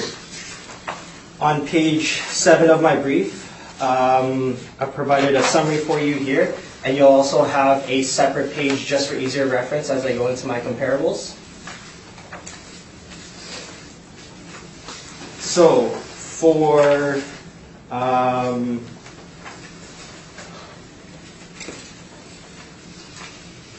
the summary, you can see what the 2020 assessment is and what our requested values are in the very right table of page 7. The 2020 assessment column is the original or the current recommendation? The 2020 assessment column is the current, and then we have our alternate request here. Oh. The assessor has 2 different values. The one that was on the roll, right, and today's recommendation. And this is which one? That one is what's on the roll. On the roll. On the roll currently, yes.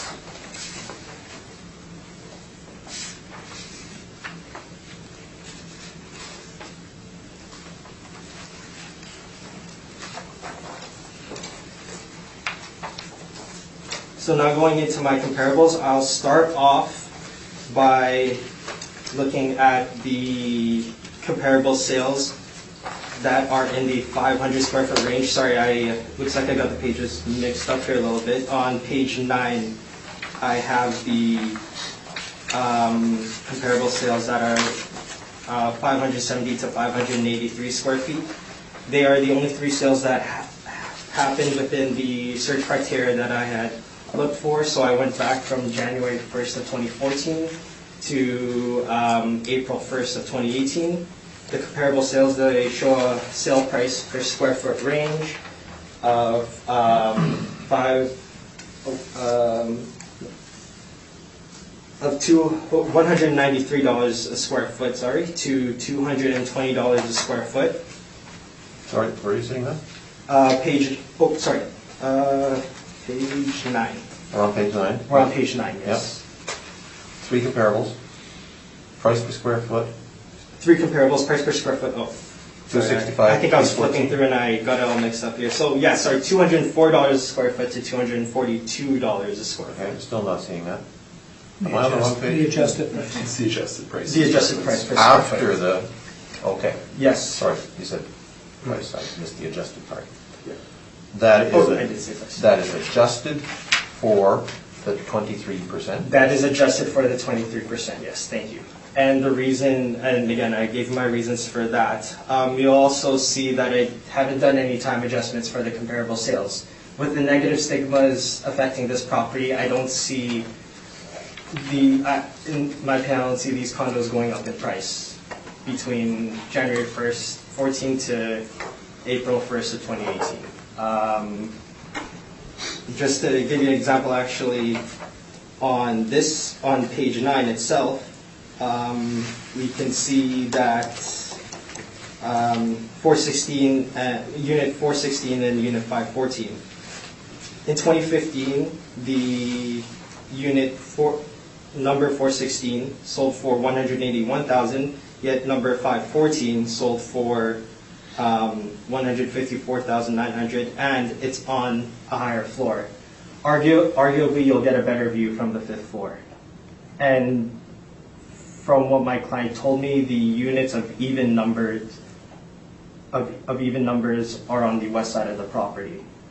So I hope that gives you a sense of why I don't feel an upward time adjustment is warranted for these properties, and why I haven't applied that today.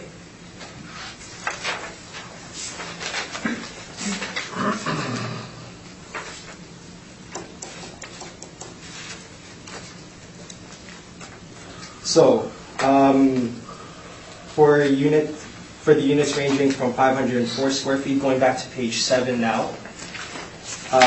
For the lower floor units, I've applied a square foot rate of $204 a square foot. Do you mean page 8? Page 7. Page 7? Page 7. Page seven. That's the one Is that that water you street? extra. That's where my request is. Yeah. Yes. Oh. So whenever I'm referring to page 7, I think you'll have that separate single sheet there for easier reference. So lower floor units, I consider them 4th floor and lower. I've applied a rate of $204 a square foot. Anything on level 5 and higher, I've applied $223 a square foot. Can you give me those numbers again? Lower than the 4th floor? Lower than the 4th floor or lower? Lower, yeah. Yeah, I've applied $204 a square foot. And 5th floor and higher, I've applied $223 a square foot.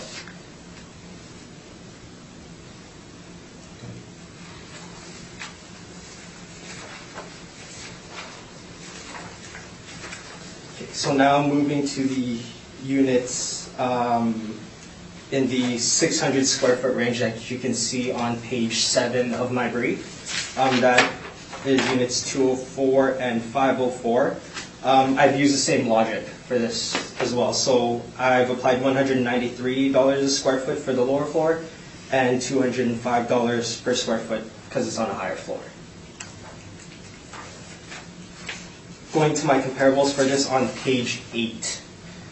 The square feet, all relatively similar to the subject properties that we're looking at for the 620 square foot block there. The square foot range is $193 to $220 a square foot, and I've made notes on some of the renovations that have been done to those properties. So again, I'm looking at the adjusted price per square foot. Those are the rates that I was looking at to apply what I have for the 620 square foot units.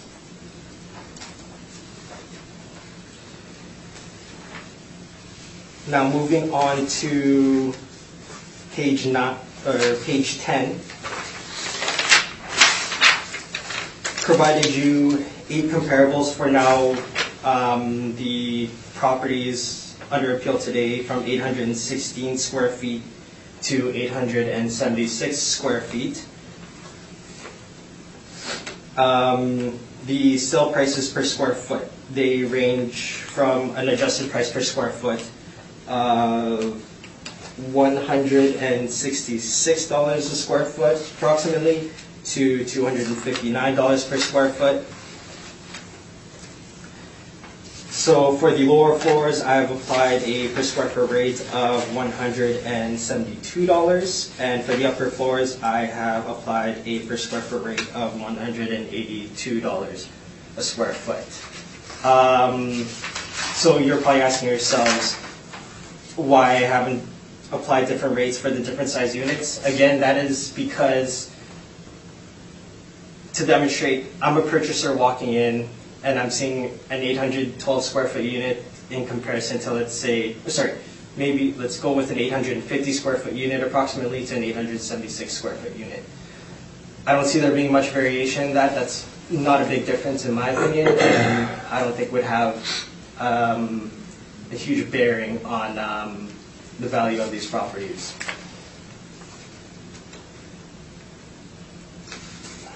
So in conclusion, I'm asking this board to reduce the assessed values according to page 7 of my brief, and that concludes my presentation. Mr. Strachan, questions? Is it possible if you could go through the calculation of the 23% decrease, how you arrived at that 23%? Yes, for sure. So I used the mortgage calculator, I believe it was on RBC's website, and I applied the rate that generally would have applied back in 2017. So that was about 2.99%. So I applied the mortgage rate there and came up to the monthly payment for that. So that's how much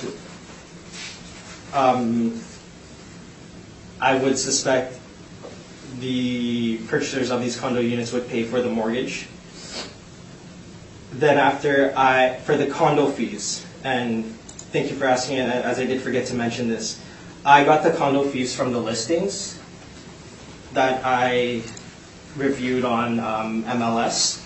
On page 13 of my brief,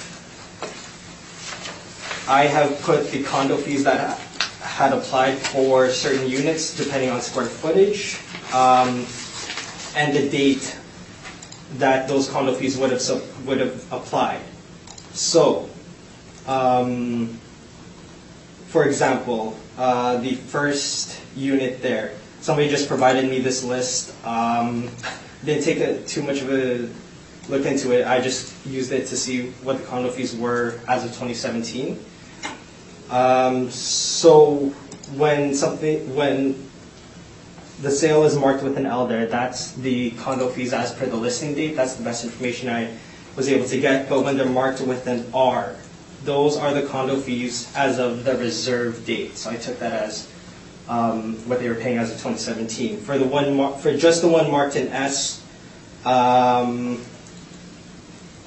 that is the condo fees as of the sale date, and I believe I'm able to corroborate that evidence as well with Mr. Pearson's email on page 14. You can see in 2017 for his 812 square foot unit, that's unit 1110, he was paying a condo fee of $409.14 a square foot. Loaded answer for getting to the condo fees, but that's how I applied it. For the 2017 property taxes, I just got that from the 2017 tax bills themselves. Split it over 12 months, and I got the estimated monthly payments. I totaled those monthly payments together, and then I divided it by the special assessment to arrive at the 23%. I hope that answers your question. Okay, so just so I get it straight here, on page 5 on the chart, so that mortgage payment per month,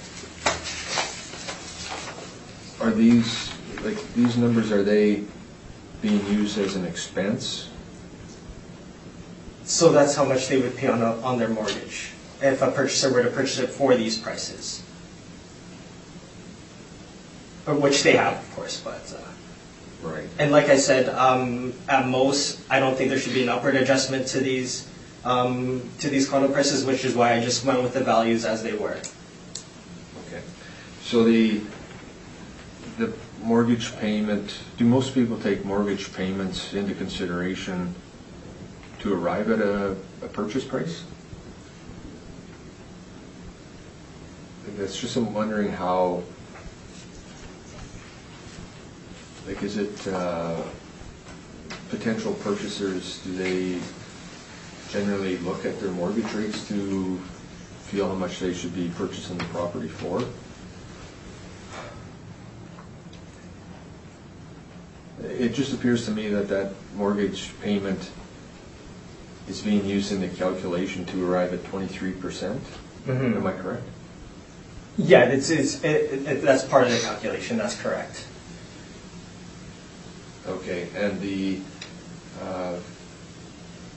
further along, estimated special assessment per month.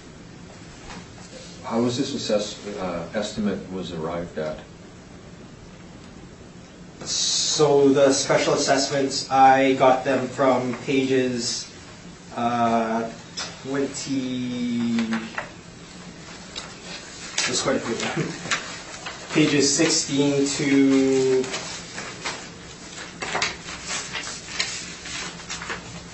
47 of my brief. That's where the special assessments came from, so I compared them to similar units in that case. Now, you did have that question as to do purchasers take into account their mortgage payments when deciding a sale price? Maybe not expressly, but I feel that once they take into account the amount of special assessments that they're going to have to pay plus condo fees, which is roughly $800, $900 for 2017, they're going to see that, and they're going to want to adjust their. I think very well that they're going to want to adjust the price they're willing to pay accordingly. And in other parts, they would be aware of this reserve fund study that I've provided on page 12 that shows the hikes in the reserve fund contributions. You can see 2015 to 2017. From 2017 to 2016, there was an 855% jump in annual contributions to the reserve fund. So I'm thinking going forward, well, how much work needs to be done in this building, and I would take that into account because you're almost losing money at that. You're losing money at that point. Sorry, you're going to be in an annuity losing money in that sense. Maybe not losing, but you definitely consider the amount of fees that you'd have to pay going forward with this with a purchase of a condo unit in this complex. Thank you. There was permits on the property. What work has been done, has been completed at this point? Right. So.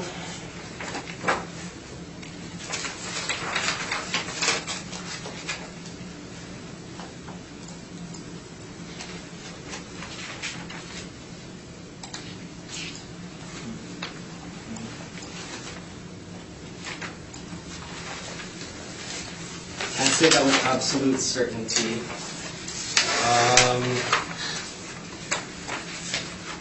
Sorry, I just have this document here. Just give me a second to track it down. I apologize.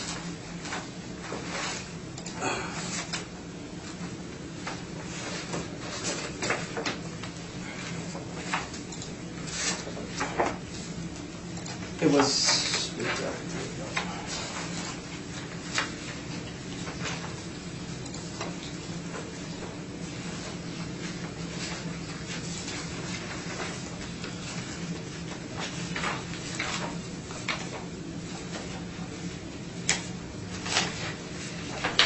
can't say for sure what was done with absolute certainty, but if you look on page 14, I had to redact quite a bit of information just because it was close to reference. But you can see just the single part that wasn't redacted, that's still the work that is to be done. And they have a construction start date of 2025. Looking at the reserve fund study, and the email that my client had sent me on page 14, they became aware of all the work that was to be done by late 2016 or early 2017. With regards to the work that has been done, I'm actually not too sure on that point. But I did do an external inspection of the subject property. It looks to me that not a lot of the exterior work has been done quite yet. Okay. Or at all, actually. Okay. Do each of these units have underground parking stall?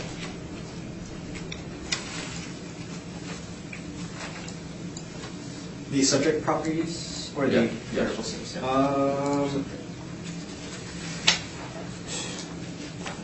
Not every single one of them, from what I was able to read from the letters sent by letters sent from, I believe it was Towers that does some partial management with this property.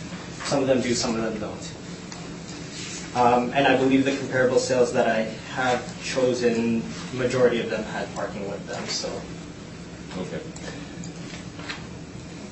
And, but it sounds like all the properties are rentals except one, am I correct? Correct. Unit 1110.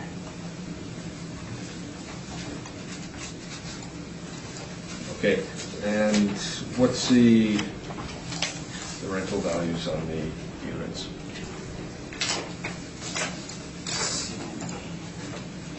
That is also referring to page.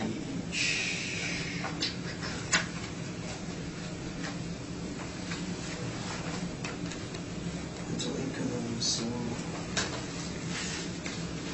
Provided each of them on pages 16 to 47, pages 16 to 47 of my brief, the rental incomes are there. We have the year-to-dates on December 2017, and current that I believe is the monthly fees that they're paying. So you've got page 16, 206, so that'd be the, I just want to confirm, is that where the 1357 comes into place? That's the monthly rent? It would be around that range, I believe, yes. I just did 15,779 and I divided by 12. It comes up to 1314, but. Where's this number that you're looking at? So page 16, if we look under the December 17 column under current.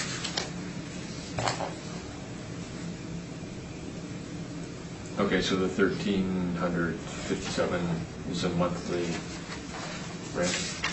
Yes, that is what I was suspected they were paying as of December 17. There might have been, I don't think there would have been a slight jump because of RTV guidelines, but. Okay, no, that's sufficient. And are all of these units being used for residential purposes, or is there commercial usage occurring? I believe only on the. This is what I just pulled from the assessment department's records. Actually, I believe only the lower floor units. There's 5 of them. I saw a laundromat there, Picado's restaurants as well. Those are the only commercial units that I'm aware of. Okay, sorry, sure. That'd be fine. I just wondered if the property owner that you're representing, if there's any commercial office space, anything like that. Are any of these suites being used for commercial purposes? Not to my knowledge, no. Yeah, I think Unity 1110, you did say he was just living in that one, so. Okay. I have no other questions. Thank you. Mr. Grozick? Just to understand this a little better, I lost my spot. Hang on, just, I'm looking at these special assessments. Yes. Where your table shows 525, I think is your average. Just trying to find the table. Oh, my table for special assessments. So those are estimated special assessments, but I think I've seen them range from approximately 300, or low 300s to low 500s. So, how do you get a 575 when the range is, none of the special assessments listed here in the statement of receipts and disbursements, they're all less than 525, I think, and less, and below that. Like, how do you divide that 575 special assessment? Right. 575.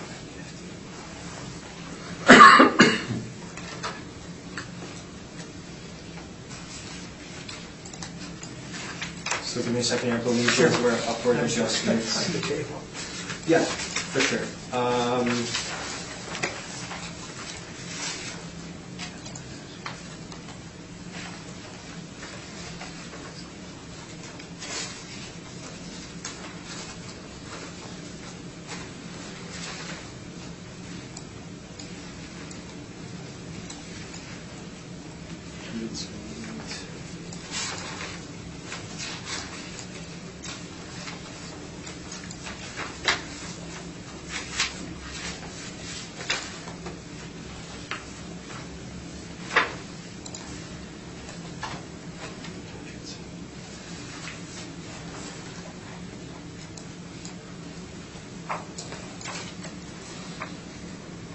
It's possible that I might have actually just made a clerical error there. Yes, those should be.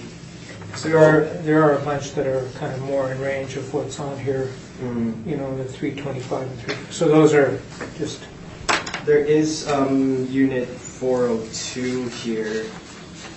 That is 876. That was 572.50. That was definitely a clerical error. Those should be. That should actually be 572.50. I apologize. No, okay. Mm-hmm. Looking at the disbursements, I noticed this is just to make sure that I understand this properly, that there is a number of them that are in a deficit cash situation. Mm-hmm. So if I read that right, correct me, is that once the rent is collected and the disbursements are made by the property owner is on a monthly and an annual deficit, is that right? They're literally losing money based on, like if you take the, perhaps, let me find a page number here. Mm-hmm. Let's say page 17. Rental of 1166 and a deficit of 678 after disbursements. For this unit specifically, yes. I would say that they are at a deficit. I will admit that I didn't look too far into, maybe I should have, but I wasn't valuing this on income, which is a direct comparison, but I would believe that's an accurate statement that they are in a deficit with a number of these properties. Yeah, that's the way. So would that suggest, in your opinion, that they, given the cost, that the rents should be higher if they can get them, I guess? Is that would be the normal correction as a property owner to increase the rent? I don't know if they'd be able to do that. I would definitely have to review the RTB guidelines to see if that's within the rent controls.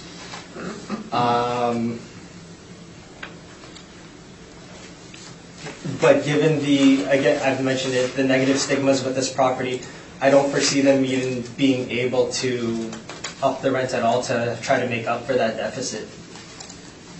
Given all the work that needs to be done, this condo complex is already going through enough issues that asking a renter to pay more just to cover a property manager's deficit would, in my opinion, would be, for lack of better words, tough to do.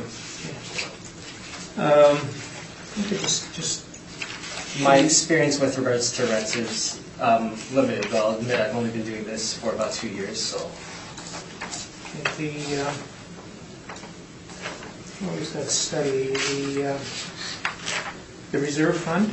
Yes, Yeah. the reserve fund financial summary? Yeah. Yeah. What page is that on, sorry? No, that's okay. There's a lot of pages. Yeah, Page 12. page 12. Okay. Now, that reserve fund is funded through the condo fees? Or The- is that, there is no special reserve fund, or is this where the special assessment would end up? To my knowledge, this is just the, Regular condo fees to build a reserve fund? it's a good question. I actually don't know. I was just looking at the increases and everything as a whole. But I think we can assume that given the increases with the condo fees, I have the historical condo fees that they were paying. Unfortunately, I don't have the hard copies of this right now, but it looks like they mixed in the special assessments with these. With that being said, I don't see them, put it this way, I don't see them doubling the condo fee itself and getting to 1 million, and getting from 126,000, looking at the 2016 line, to 1,208,000, just upping the condo fees on their own. So I think Right. it's safe to assume that these include special assessments. Yeah, because the special assessment always doubles. Exactly. I don't think I have any other questions as we go on. No, I'm good, thank you. Mr. Punch?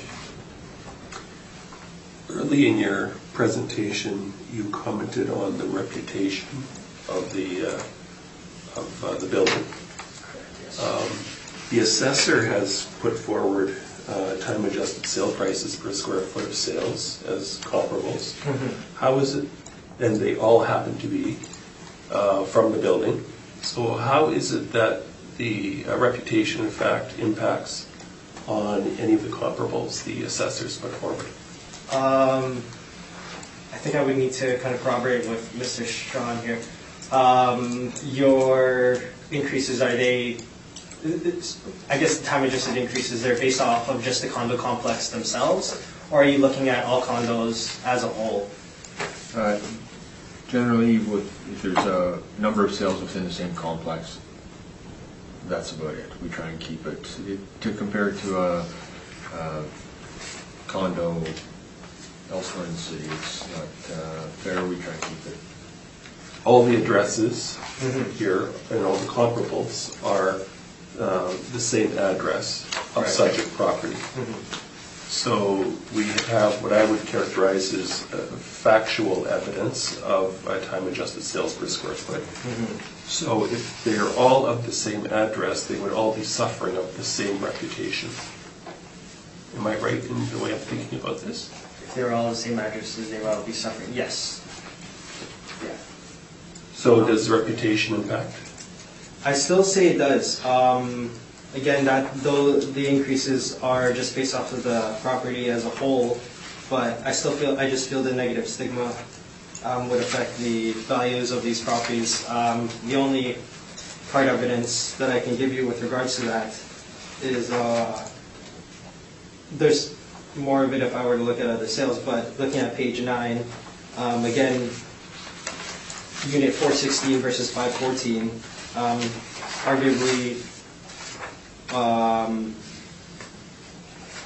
the same when it comes to the, well, not the same, applied a lower value, but 514 is on a higher level, but yet it sold for quite a bit less than unit 416, and that was back in 2015. It seems maybe that there's a delay in the market to recognize the reserve studies, or maybe recognize the issues going on with this. But another point is the articles that I've provided here, they were as of April 30th of 2017. if we look at the sales in 2017, some of them arrived earlier in the year. I'm sorry, which page are you on? Sorry? Oh, which page? Oh, sorry, page 5. Page 5, okay. Yeah. So if we look at page 5, we're going to have to pick this apart a little bit, but if we look at, going back to unit 514, 154, 900 versus, let's see here, unit 806, 194,000 on a higher floor. It just seems to me that the prices are going down and maybe the market's just not perceiving it yet. And that would be up to the purchaser, the real estate agent, to do their due diligence and really doing a simple Google search to see what's going on with this. Of course, but the reserve fund study was known, so I understand that it may look like that the sales are showing a certain value for these, but it just seems to me that there seems to be some type of delay with reactions to the reserve fund study and the negative stigma surrounding I don't want to spend too much time on it, but then sort of the obvious next question then becomes, how do we know that some of these sales are attributable to reputation, or attributable to reserve fund, or attributable to an appropriate due diligence having been done, as opposed to a sale in a circumstance where I'm leaving town, I need to sell, and, or in a estate sale, or any of these things. So it becomes very difficult to parse out what is attributable. I mean, it's impossible to, in my mind, unless you can correct me, to identify what the sale is attributable to. Yes, well, I mean, it's still in my mind that the biggest material factor that we're looking into this, okay, I agree with you 100% that there's other factors to take into consideration, but let's look at if we sort of pay more attention, if we look at this, the biggest material fact that we're looking at is the negative stigmas surrounding this property, and I think any diligent real estate agent or purchaser corroborating with the real estate agent would see that right away. Okay. So let me move on then to my question, if you don't mind, just in the interest of time. So you've now assigned a 23% reduction based on the estimated special assessment. Correct, yes. And so as far as these special assessments are concerned, are these done on an annual basis? Or is this on a one-time basis? Special assessments, it depends on how long, it depends on what the agreed upon time is required in order to accumulate the funds needed to make those repairs. Yes.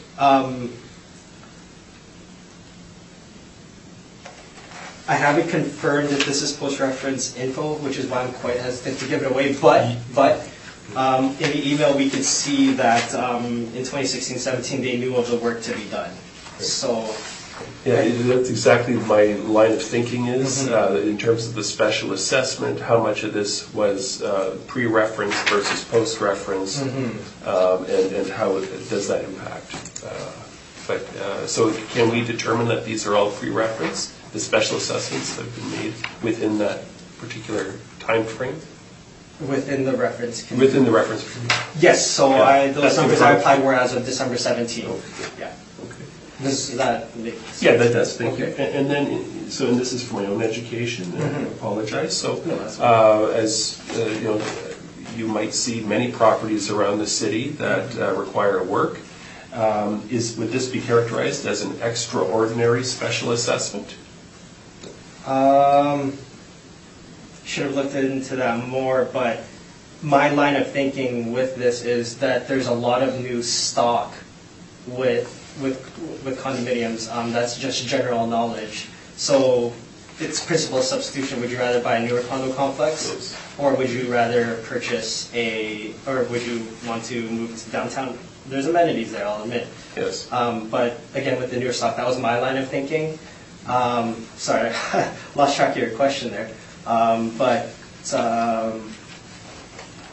Essentially, Yeah. where I was going, just to put a Yeah. finer point on it, Yeah. I mean, we have presented by the assessor a number of comparables. They all happen to be within the same unit. Right. And they're time-adjusted sales, which I love math, so math is good in that case, right? But the argument I'm hearing is there's reputational concerns, and you've demonstrated that they're within the reference period, have had incremental costs, and there's been a special assessment that's needed to be made. Yes. And my question is that in buildings of the same era, perhaps within the downtown, is this an extraordinary special assessment? Within the downtown, I wouldn't say so. I would I'm thinking a lot of the condos built in downtown were maybe 1980s, 70s. I should look into the history of Winnipeg a bit more. But if they all need that work, then I can't say with certainty. But I wouldn't say within downtown it's not an extraordinary. And this is maybe tough to answer just based on the sheer volume, but going through the comps that the assessor put forward, are there any that you take extreme exception to? That I agree with? That you extremely don't agree with? Oh, that I extremely don't agree with. I wouldn't say And maybe from a simplicity, just to simplify it a bit, looking at it from a time-adjusted sales price, I mean, is there anything that just jumped out at you when we went through this 2 hours ago? I mean, I've read the MLS listings, and again, I've searched up sales, and they're likely almost the exact same sales that the assessor has come up with. But I wouldn't say I disagree with any of them, but I think there needs to be a downward adjustment to them because of the detrimental condition of the subject property as it stands. Because again, I could keep on saying negative reputation, but I'm going to start sounding like a broken record. But that's my argument: is that again, these are good sales. I'm not going to deny that. I've read the MLS listings; they're all good sales, but they just require a downward adjustment in my mind. Okay, thank you. Is it the Condo Act that permits the condo corporation to levy a special assessment? I believe so, yes, and there's a disclosure requirement to purchasers. And what can a special assessment be levied for? There's the base maintenance that needs to be done to the condo, but if there's any unforeseen repairs that need to be made that can't be planned for 10 years down the line, then that's when the special assessment would take into effect. Can you specify what the Act says about the repairs that can be the subject of a special assessment? I cannot know. Okay. What's your general assumption about the types of repairs, based on your knowledge, that would be covered by a special assessment? I would say structural work, because that's a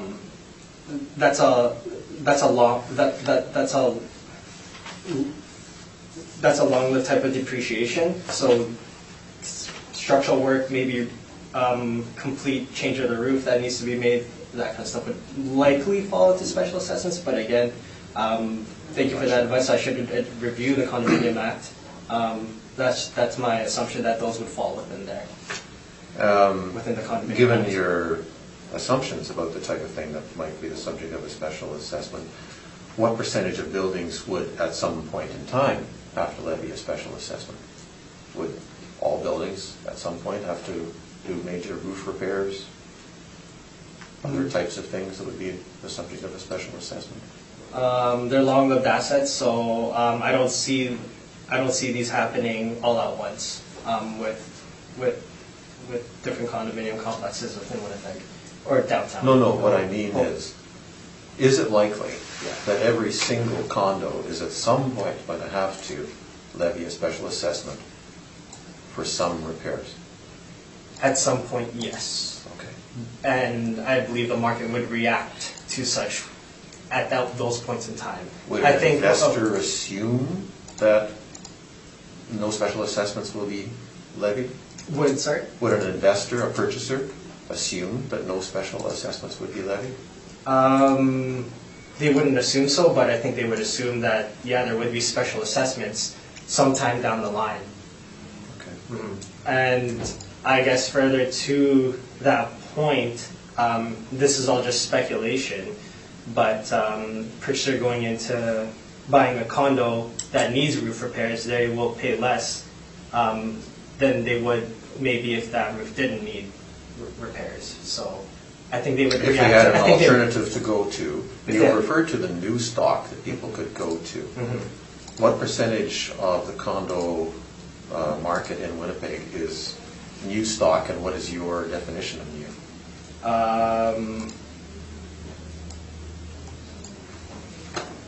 I don't know the percentage of new stock in the city, but new stock, I would say, trying to go back a few years here. Let's see, just thinking of my area.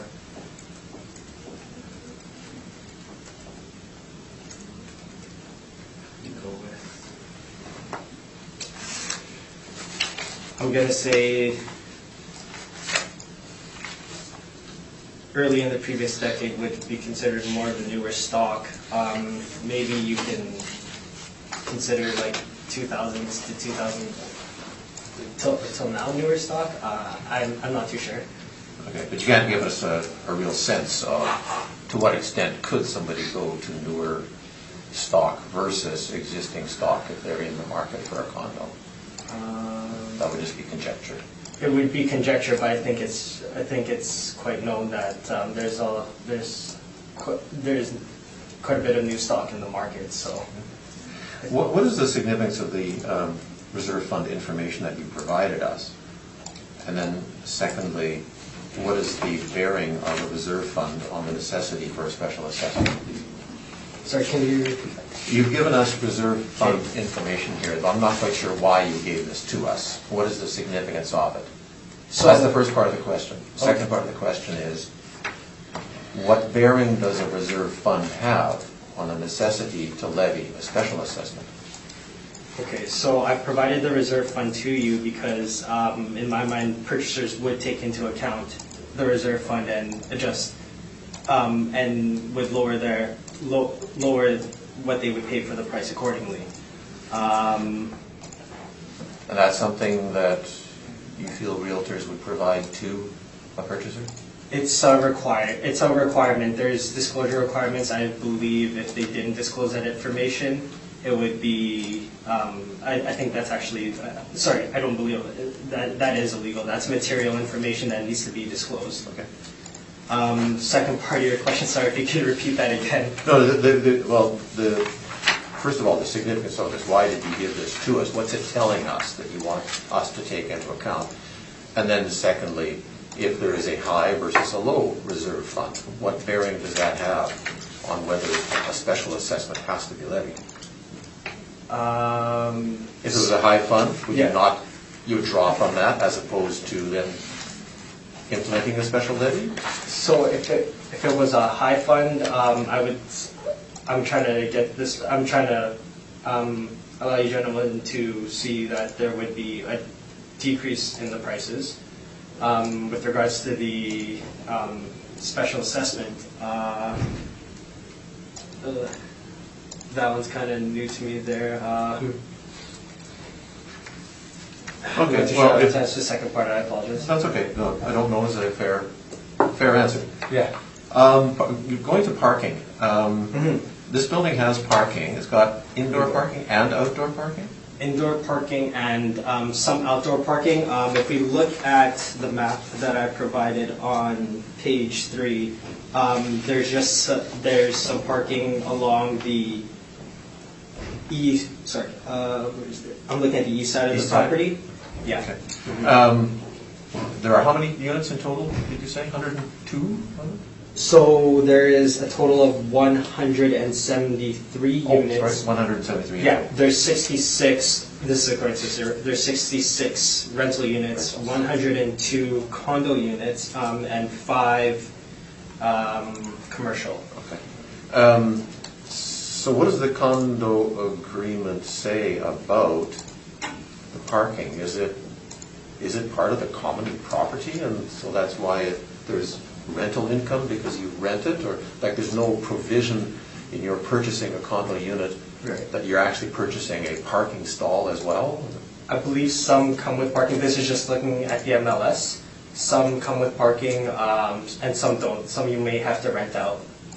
Okay. And that's just from what I read on MLS. I haven't confirmed this with the owners, to be fair. So then, going to your most general methodology, what you've done is you've taken the original assessment that was on the roll, and then you went through some fairly complex math to come up with a 23% factor Yes. that you delete from that assessment. That I delete from the comparable sales, and then I would use those adjusted prices per square foot, adjusted sale prices per square foot of the comparable sales to come to my value for the assessments.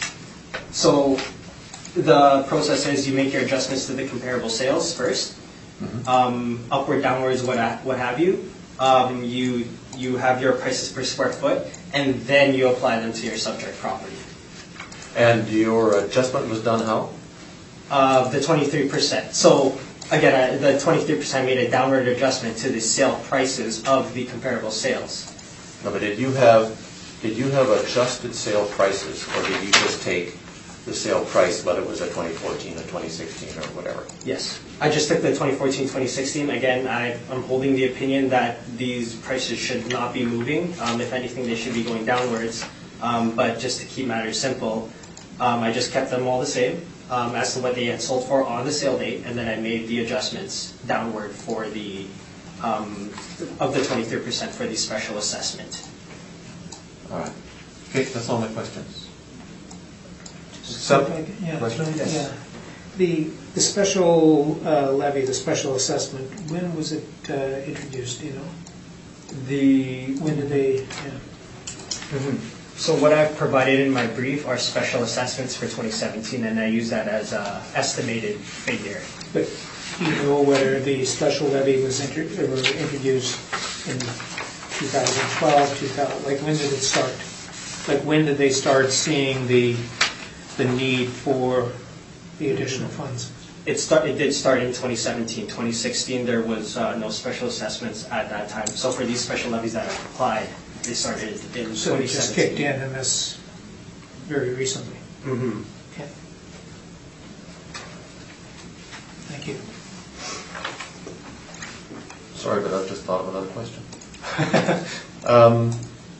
So, in talking about how you made use of the 23%, you've taken the sales as you have on page 8 through 10, divided into the various categories. And you have taken the price per square foot of those sales Right. on these charts, Yes. and then reduced the 23%. Yes. From that, you've gotten then adjusted prices per square foot for each of those comparables. Right. And that's, on this, say, page 8, that varies from 193 to 220. Right. And now, how have you made use of those adjusted prices per square foot in determining what actual value to put on each subject? So if we look on page 8, as you said here, okay. Let's see, we're looking at 622 Square feet. So we Yes. got the two Yeah. in the middle here on page 7. Yeah. And so what you're doing then is you've taken 193 as your required assessment per square foot For the lower floor, yes. for the fifth floor. So 193 comes from comparable number 4 on page 8. Comes from comparable number 4, that's correct, and that's because that's the lowest unit with 620 square feet. I still hold the opinion that anything varying within 50, 70 square feet, they're not going to sell for any much more. But that's with applying this. Again, just 622 square feet. To keep it simple, 193 is what I applied for the lower floor. And I guess I see where you're getting at. Then the 500 should technically be applied for 193 as well. But Well, so then, what the assessor has done is he has taken actual sales, and they were in the same kind of range, 2014, 15, 16, 17. right, And he has used those to derive a square foot percentage. And in fact, it's always turned out to be a higher amount than what was originally on the roll. You have taken essentially those same sales. okay, You have reduced the per square foot amount by 23%. right, And that's what you have come up with as your value. yes, because So you're both going to a common base, that being those comparable sales. His numbers, like if I take a look at page 8 here, his price per square foot of 268, 286, 282, 250, we've been hearing numbers like that all morning from the assessor. right. You've essentially taken those same numbers and you've reduced it by 23%. Yes, that is correct, and that is because, again, going back to the reserve study, and I don't think the market is exactly capturing that as of the reference date. I mean, there seems to be some delay in that, but again, if we look at page 9, we can see that the buyers are now actually starting to react to it. If we look at comparables 2 and 1 on page 9, and yeah, even page 3 here as well. And they're all facing the west side, so. Okay. But then, if we took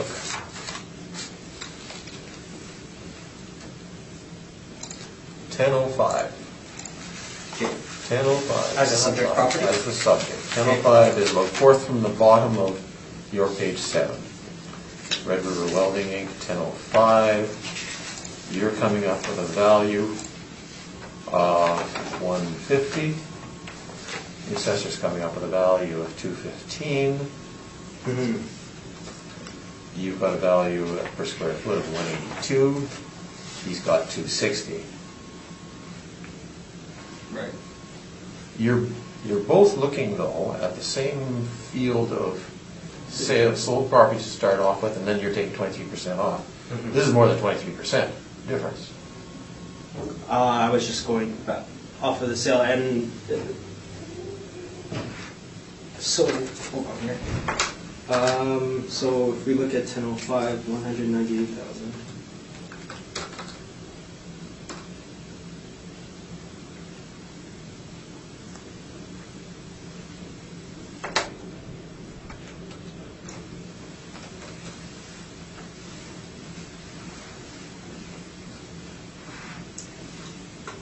So it was 204,000 originally. That is the assessment department's opinion of value, and I get what you're saying. I'm going with the 23% because of the reserve fund study, but Yeah, I know Yeah. that. I'm just a little confused by the fact that I would have thought that, in general, right. because you're looking at the same set of sales, you'd be coming up with the same base per square foot value, and then arguably applying a 23% reduction. But I'm seeing more than that here.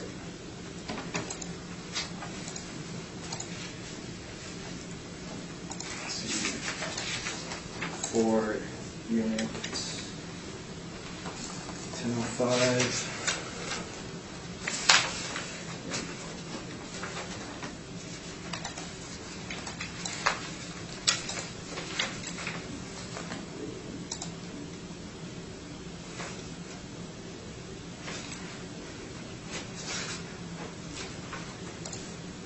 Yeah, I was just going off of the comp, what my comp, after applying the 23%, what my comps had generated, so I guess it doesn't make sense in that regard, but if you apply them to the comparable sales and see what those sales would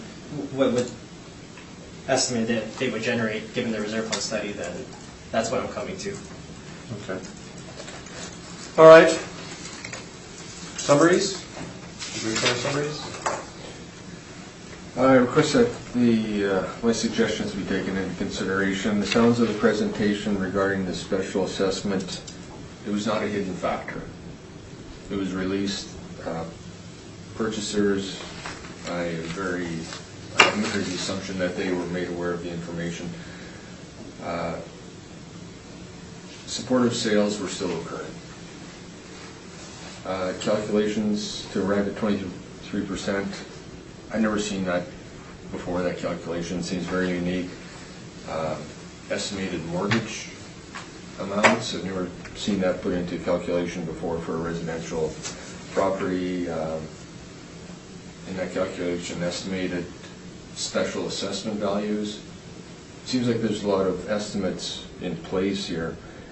Residential, generally we go strictly by sales, not taking other expenses or estimates into consideration, whereas an income-producing property such as an apartment block, that could be considered, but for residential, municipal board orders, we're guided to arrive at values through market sales, which in this case condominium units are residential. And our values are arrived at by sales, not income.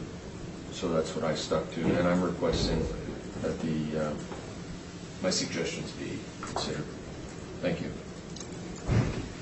Summary? Yes. So, again, this specific condominium complex, excuse me. This specific condominium complex, 77 Edmonton Street, does have a negative stigma towards it, in my mind. The news articles that I've shown you, again, they were in April 30th of 2017. So it's possible that that information maybe not be known to a purchaser. In previous years, I've demonstrated that. So I believe that the downward adjustment to the comparable sales, with the study that I've done on page 5, is warranted to an extent.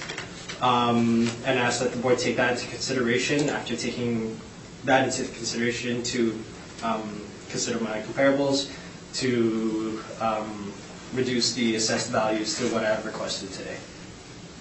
Okay, thank you very much. That concludes, no it doesn't, we have one who is missing, right? We'll have to deal with that, but it concludes your portion of it. Thank you very much. Thank you. And that bundle of paper there. That goes into all of that these will go files, there. yeah. Right? Just leave it there. That's fine, thank you, Okay. Ryan. Yeah. Thank you. Okay, let's take 2 minutes, and then we need to address the fact that we had an application here for which nobody came today.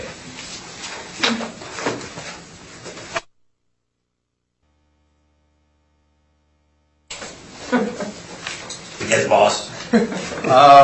Wait, we have determined that in the absence of the one applicant on the docket, item number 2, 77 Edmonton Street, Unit 1105, we will hear the assessor's evidence in the absence of the applicant.